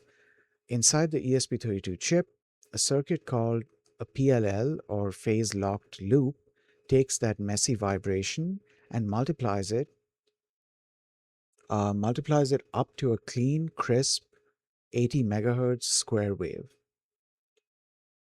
Okay, okay. What is actually happening? Imagine a long line of water pipes, that's the copper traces on the chip, filled with water, electrons. The pulse At the start of the line, a transistor, that's the clock source, slams open a valve at 3.3 volts. Then the wave, a pressure wave of electrons rushes down the trace. It reaches the end of the line in picoseconds. The destination at the end of the trace is the gate of another transistor inside the PWM peripheral. Okay, so this is from the clock source going to going directly to the PWM peripheral. All right. How it is used? How is it? How is it used by the hardware? This is the most important part. The clock pulse is not data. It is energy that enables a change. Okay, it's not data. It's energy that enables a change. It's not data. It's enabled. It's energy. So initially I was like, okay, is there a chip that's like, or is there some sort of circuitry that's reading this as digital signals? But no. If we are saying that this is energy that enables a change, this is more like an analog thing, I guess. I think. Well, I mean, yeah, yeah. I was about to say that, everything on that low level is generally analog, but then this is a mixture of analog and digital. So I guess I shouldn't be making that assumption, and I should be questioning at what point something is analog, at what point something is digital. It is still, you know, within digital levels, strictly within digital levels. It's not at analog levels. So there's that. Okay. Inside the counter, the flip flops we discussed, there are logic gates. These gates are designed so that they are physically locked when the clock is low. Oh, back up. Wait. These gates are designed so that they are physically locked when the clock is low. The electrons are sitting at the entrance, but the door is shut.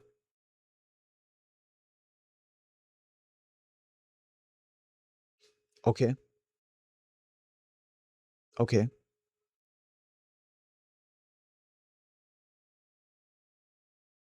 Okay. The rising edge. When the 80 megahertz pulse. Oh God, dude, I'm hungry. I don't know if my stomach just made a sound. Holy shit. I need to cook something. Okay. The rising edge. When that 80 megahertz pulse hits 3.3 volts, when that 80 megahertz pulse hits 3.3 volts, the voltage on the gate, quote unquote, of the transistor creates an electric field. The field physically pushes electrons through a channel in the silicon. The door is now open. This kind of seems like a MOSFET transistor because it's talking about a gate of the transistor and an electrical field and holy shit, and voltage. And when we're talking about voltage and not current, it's usually not a BJT transistor, at least from what I know. Okay, the action. For that tiny fraction of a second, while the door is open, the quote unquote logic, the state of the counter, can flow through to the next stage, the lock. As soon as the pulse goes back to zero, the door slams shut. The counter has successfully stepped forward by one, and it is now locked there, holding the number until the next pulse arrives 12.5 nanoseconds later. Okay, summary for the visual learner. Don't think of the 80 megahertz signal as a message being read. Think of it as a mechanical strobe light in a dark room. The hardware is trying to move through a maze, the logic of counting. It can only see it can only see where to take the next step when the strobe flashes. At 80 megahertz, the strobe is flashing so fast that the movement through the logic maze looks continuous to us. but it is actually 80 million tiny discrete jumps every second. I like this explanation. This is kind of satisfying my curiosity of like, because I keep wondering about timing, and I'm like, okay, so I'm gonna ask this question next. Uh, okay, couple of things. Dude, this entire stream has just been me talking to Gemini about this. To be fair, though, we are still doing research on pulse width modulation, and that is why I'm having all these doubts. There's a good reason why I'm spending this time, trying to understand all this and having these conversations with Gemini and reading it out loud on stream. I do wish that I was having this conversation or showing this conversation um, on stream.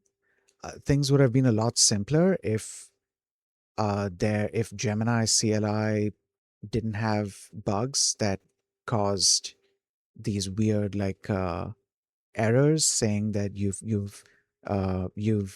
maxed out you've hit the quota limit for the day.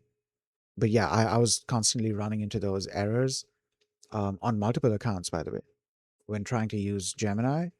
And so I after seeing that a bunch of other people were also having that problem, and they've been having this problem for a while. After seeing so many people having this problem, I was just like, nah, you know what? Okay, I'm gonna try and do as much as I can through Gemini Web, and I'll try and finish the conversations that I currently have going on with Gemini CLI. I'll try to see them through. Two specific ones that I do want to see through are the Rust one, where I'm learning like the basics of Rust through Gemini, and the other one I forgot what the other one was.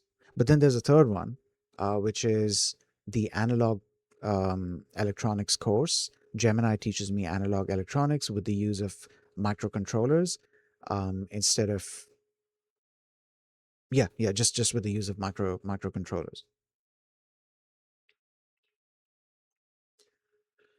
Okay, I should not have gone on that tangent because now I'm forgetting all the stuff that I was. Okay, so this pulse explanation has helped me a lot to visualize things. I kept having this doubt about how time is being measured and how the various hardware knew, quote unquote, how long, how long, how they knew that one cycle was 12.5 nanoseconds long, and how they were um, measuring how long it was on for.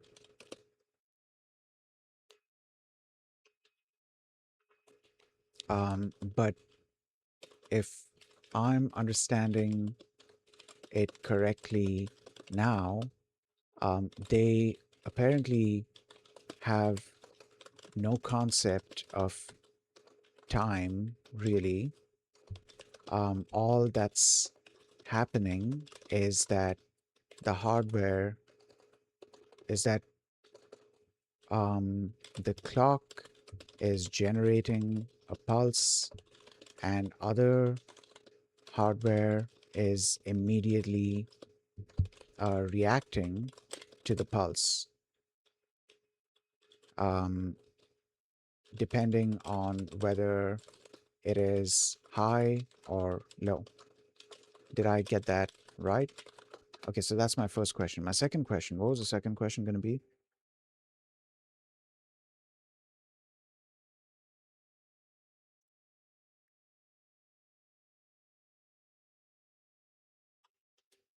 Revisiting so and so.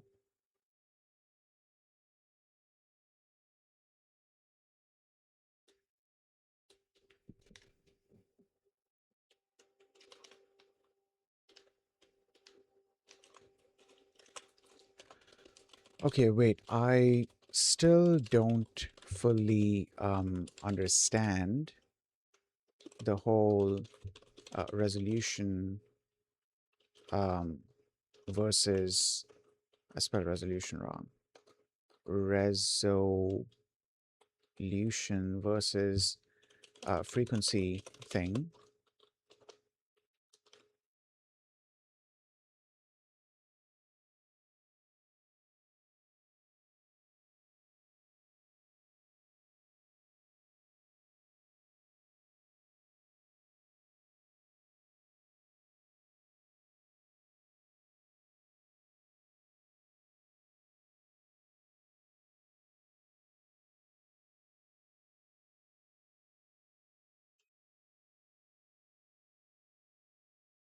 Sorry, zoned out. Okay.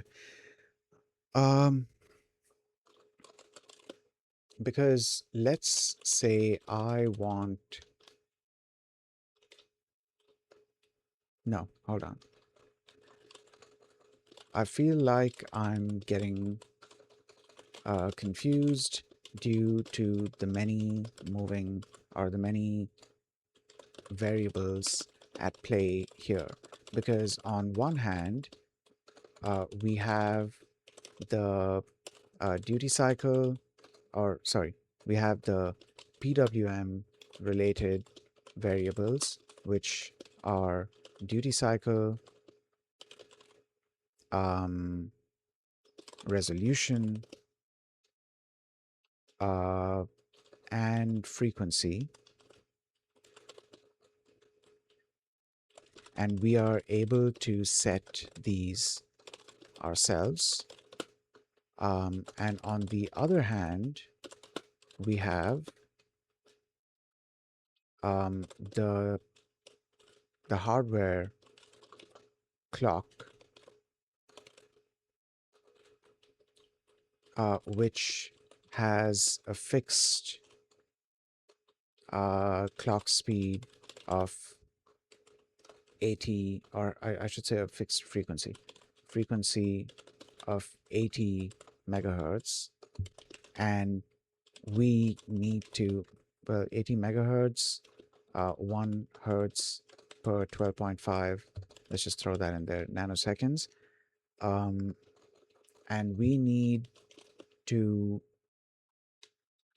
do our calculations for the PWM, keeping this limitation in mind. But I still don't fully understand how we are setting. I feel like I'm forgetting what my actual question was, and now there's a different doubt that's arising, and I'm typing that out. Either way, um, but I still don't fully understand how we are setting both the resolution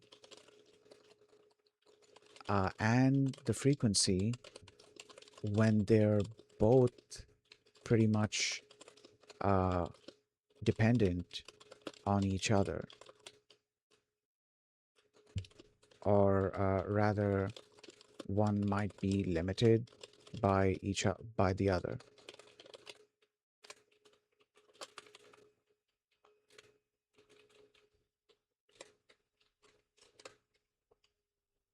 Okay, so let's drop this question in here. Oh, I can use this as an example. Okay,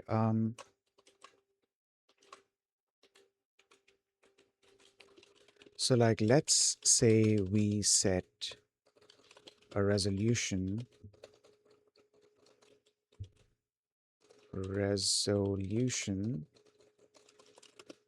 of 10 bits, so 1024 possible values,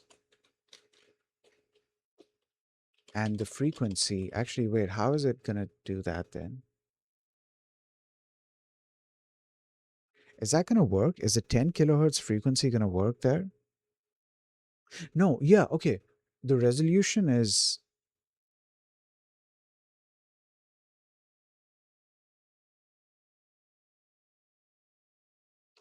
oh, wait,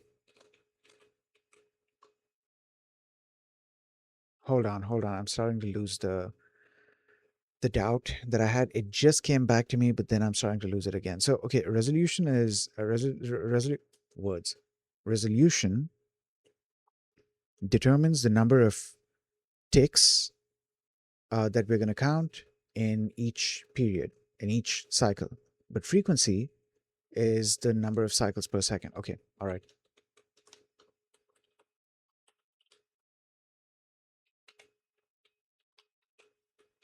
I'm also confused about how when resolution is the total number of ticks in a period and uh, and frequency is the total number of periods in a second.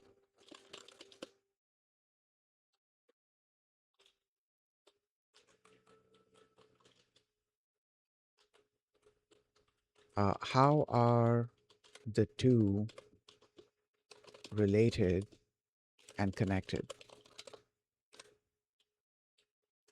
Okay, so we're gonna copy this and drop that in there.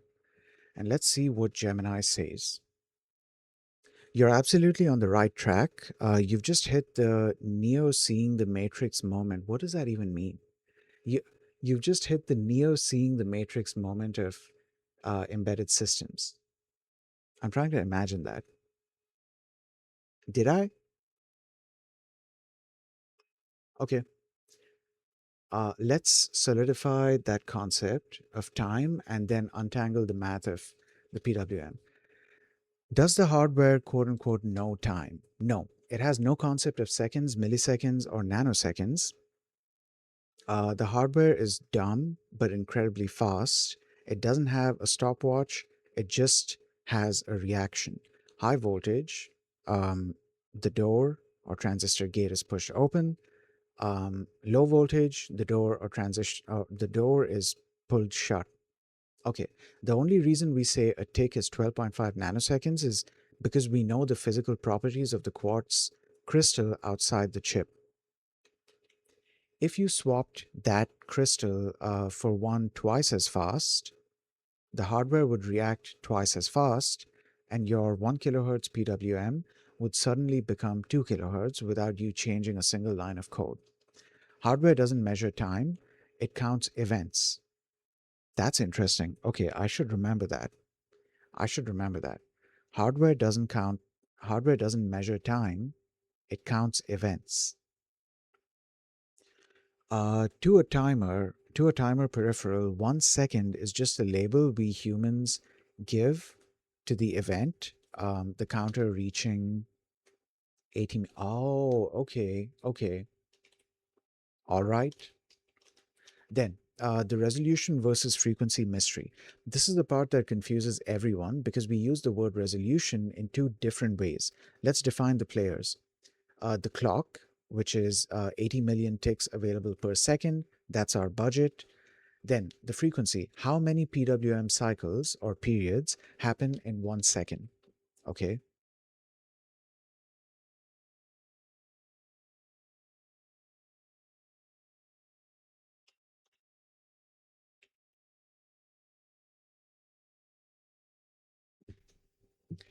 Then resolution, into how many slices is each individual period divided? Okay, so far understood. The pizza analogy. Oh God, we are doing another analogy.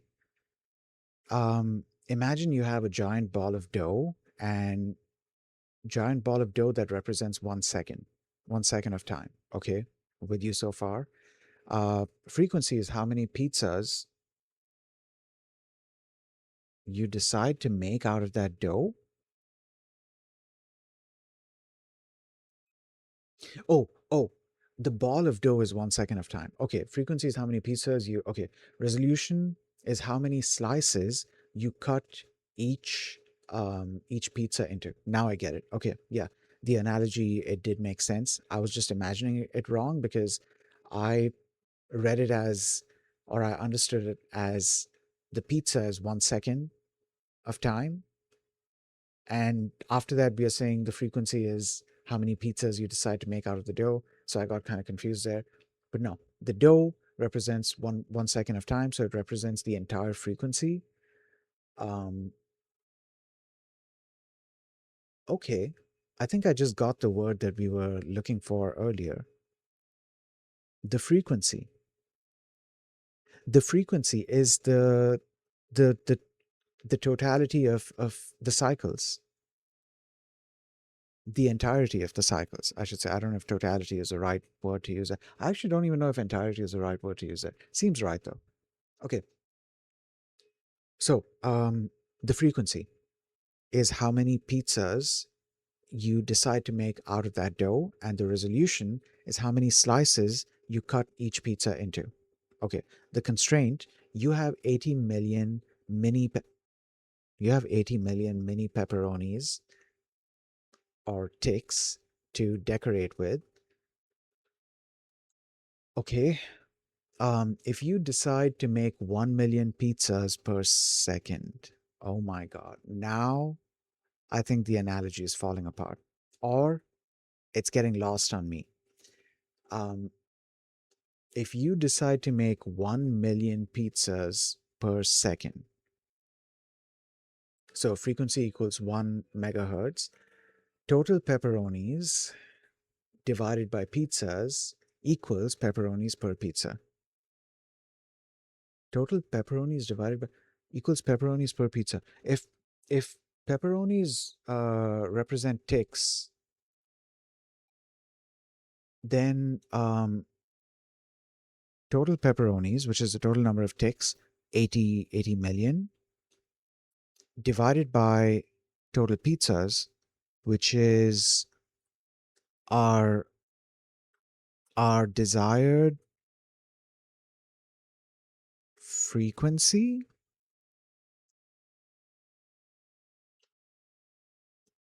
Yeah, yeah. 1 megahertz is our frequency. So we are dividing the number of ticks, the total number of ticks, by 80 million is not the total number of ticks. 80, no, no, no. 80 million is not the total number of ticks. No, no, no, wait, it is. 80 million is the total number of ticks. Yeah, yeah, no, no, no, no. My bad. One tick is one cycle. One tick is one cycle. One tick is one cycle in the APB clock, or in the clock source. One tick is one cycle. But in our PWM, one tick is not one cycle. One tick is the counter. Okay, now I'm getting it. Hold on. So our resolution. Okay, 80 million mini pepperonis, ticks to decorate with. So 80 million ticks, 80 million cycles is our frequency. That's our max frequency. That's our fixed frequency. Okay, we want to divide 80 million ticks into 1 million ticks.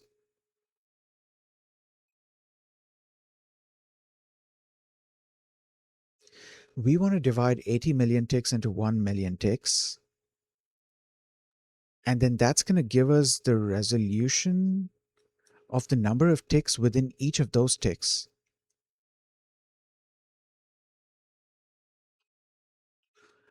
Okay, if you decide to make 1 million pizzas per second, then so and so, your resolution is 80. That's the resolution. Okay, you can only have 80 different levels of brightness. Okay, all right. The resolution is 80. Okay, if you decide to make 1,000 pizzas per second, so frequency equals 1 kilohertz, then 80 million divided by 1,000 equals 80,000. So your resolution is 80,000. You have incredible precision for your brightness. How do we set both? In your Rust code, you usually provide the target frequency. Dude, I'm just realizing this now. I have been calling, so like each of the PWM cycles will be divided into a certain number of, levels. Um, and that's what I've been calling ticks. So like I've been calling those ticks. So like each let's say it's a 16-bit let's say it's a 4-bit resolution. So I would be saying that there are 16 ticks in each period, in each cycle. So that's fine for the PWM resolution, but then when we are talking about the clock source is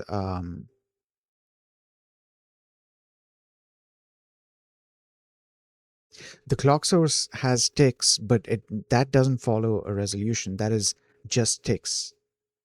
That's not being counted in, like, it's not being broken up into a resolution. Um, the PWM signal is being broken up to be measured in ticks. Technically, that's not wrong though. It's being measured in ticks. It's being measured in ticks because the source clock, or the clock source, has those ticks. So that's why we are measuring it in those ticks. Okay, let's continue reading. How do we set both? In your Rust code, you usually provide the target frequency and the target resolution, like 10-bit. The driver then does this check. Ticks per second equals clock frequency divided by target frequency. Clock frequency is 80 megahertz divided by target frequency, which, let's say,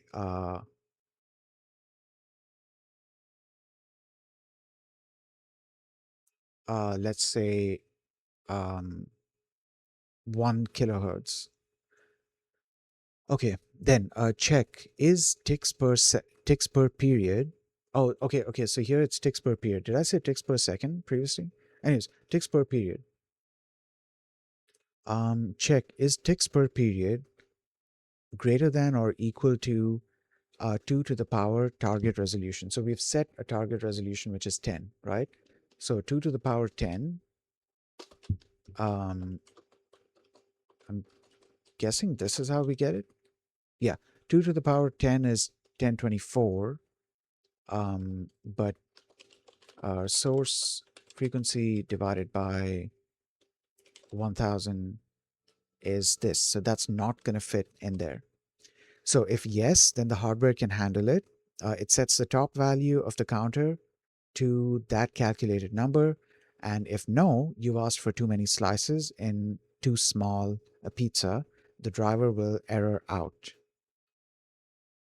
Okay, so the the resolution and frequency are related in the way that, yes, setting the frequency does set the resolution, but it sets what the actual resolution is going to be. Setting the resolution, when we set the resolution, we are setting the max resolution because we are specifying the total resolution in terms of bits. So we are specifying what the max resolution can be. We are not setting what the resolution is supposed to be. Um, Couple of things. So this has been super helpful. This made me realize that I was kind of confusing the ticks of the source clock with the ticks in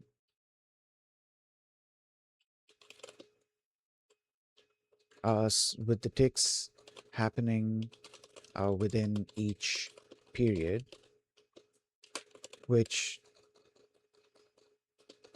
though that shouldn't cause too much of an issue. At this point, I don't even remember what was confusing me there, but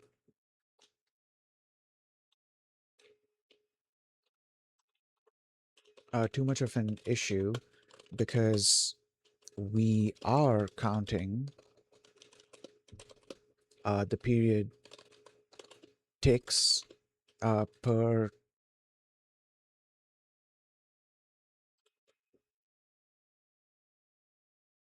No, we are not. Oh, per source clock tick, or at the, well, per source clock tick. Um, of course, after calculating, total, source clock frequency divided by PWM frequency. Yeah, I don't even know what I was confused about there now. Like, it makes sense, so it makes sense. Um, the second part of your answer made me realize that um, frequency and resolution are connected in that when we set a frequency, we are then able to determine what the resolution um, will be, but when we, okay, are connected, oh, setting the frequency and resolution are connected in that when we set the frequency, we're doing so and so, but when we set the resolution, we are setting the max resolution, or we are setting the max value that the frequency could be. Um, yeah.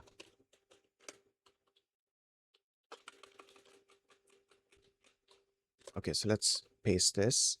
I I'm kind of getting it. At this point, I'm kind of also not able to remember what I was confused about, so I'm gonna have to check the other thing, the other conversation. But like it's slowly starting to make sense now. But okay, I'm just noticing the time right now as well. Um, yeah, holy shit, dude, we've streamed for a good like 2 hours and 20 minutes. That's crazy. Yeah, I think that's gonna be it for today's stream. I'm gonna continue this research because I'm super interested in this. I don't know if I'm gonna do any West term related um work today, any research on West term today, because I'm gonna continue trying to understand this whole PWM resolution thing. I've almost wrapped my head around it, and then I have to look into these various variables that got brought up, like clock divider, for example. There was also that prescaler thing, which, from my understanding, is basically how we would scale down the total frequency, the max frequency, or the fixed frequency, the 80 megahertz frequency. And this is determining the highest resolution possible.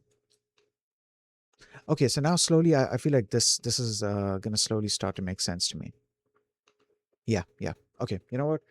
That's going to be it for today's stream. I don't think I'll raid anyone today. I want to concentrate on this. I should be rating people more often, dude. I haven't rated people a whole lot in the past couple of streams, but like I'm like really absorbed into this right now. So yeah, I'm just gonna end the stream and continue this research. And at some point soon, I need to go and cook food as well because I haven't eaten a proper meal today. I just had some peanuts, these nuts. But yeah, I need to go and cook something as well. Uh, that being said, that's gonna be it for today's stream. I hope you guys have a nice day, and I'll see you all next time. Peace.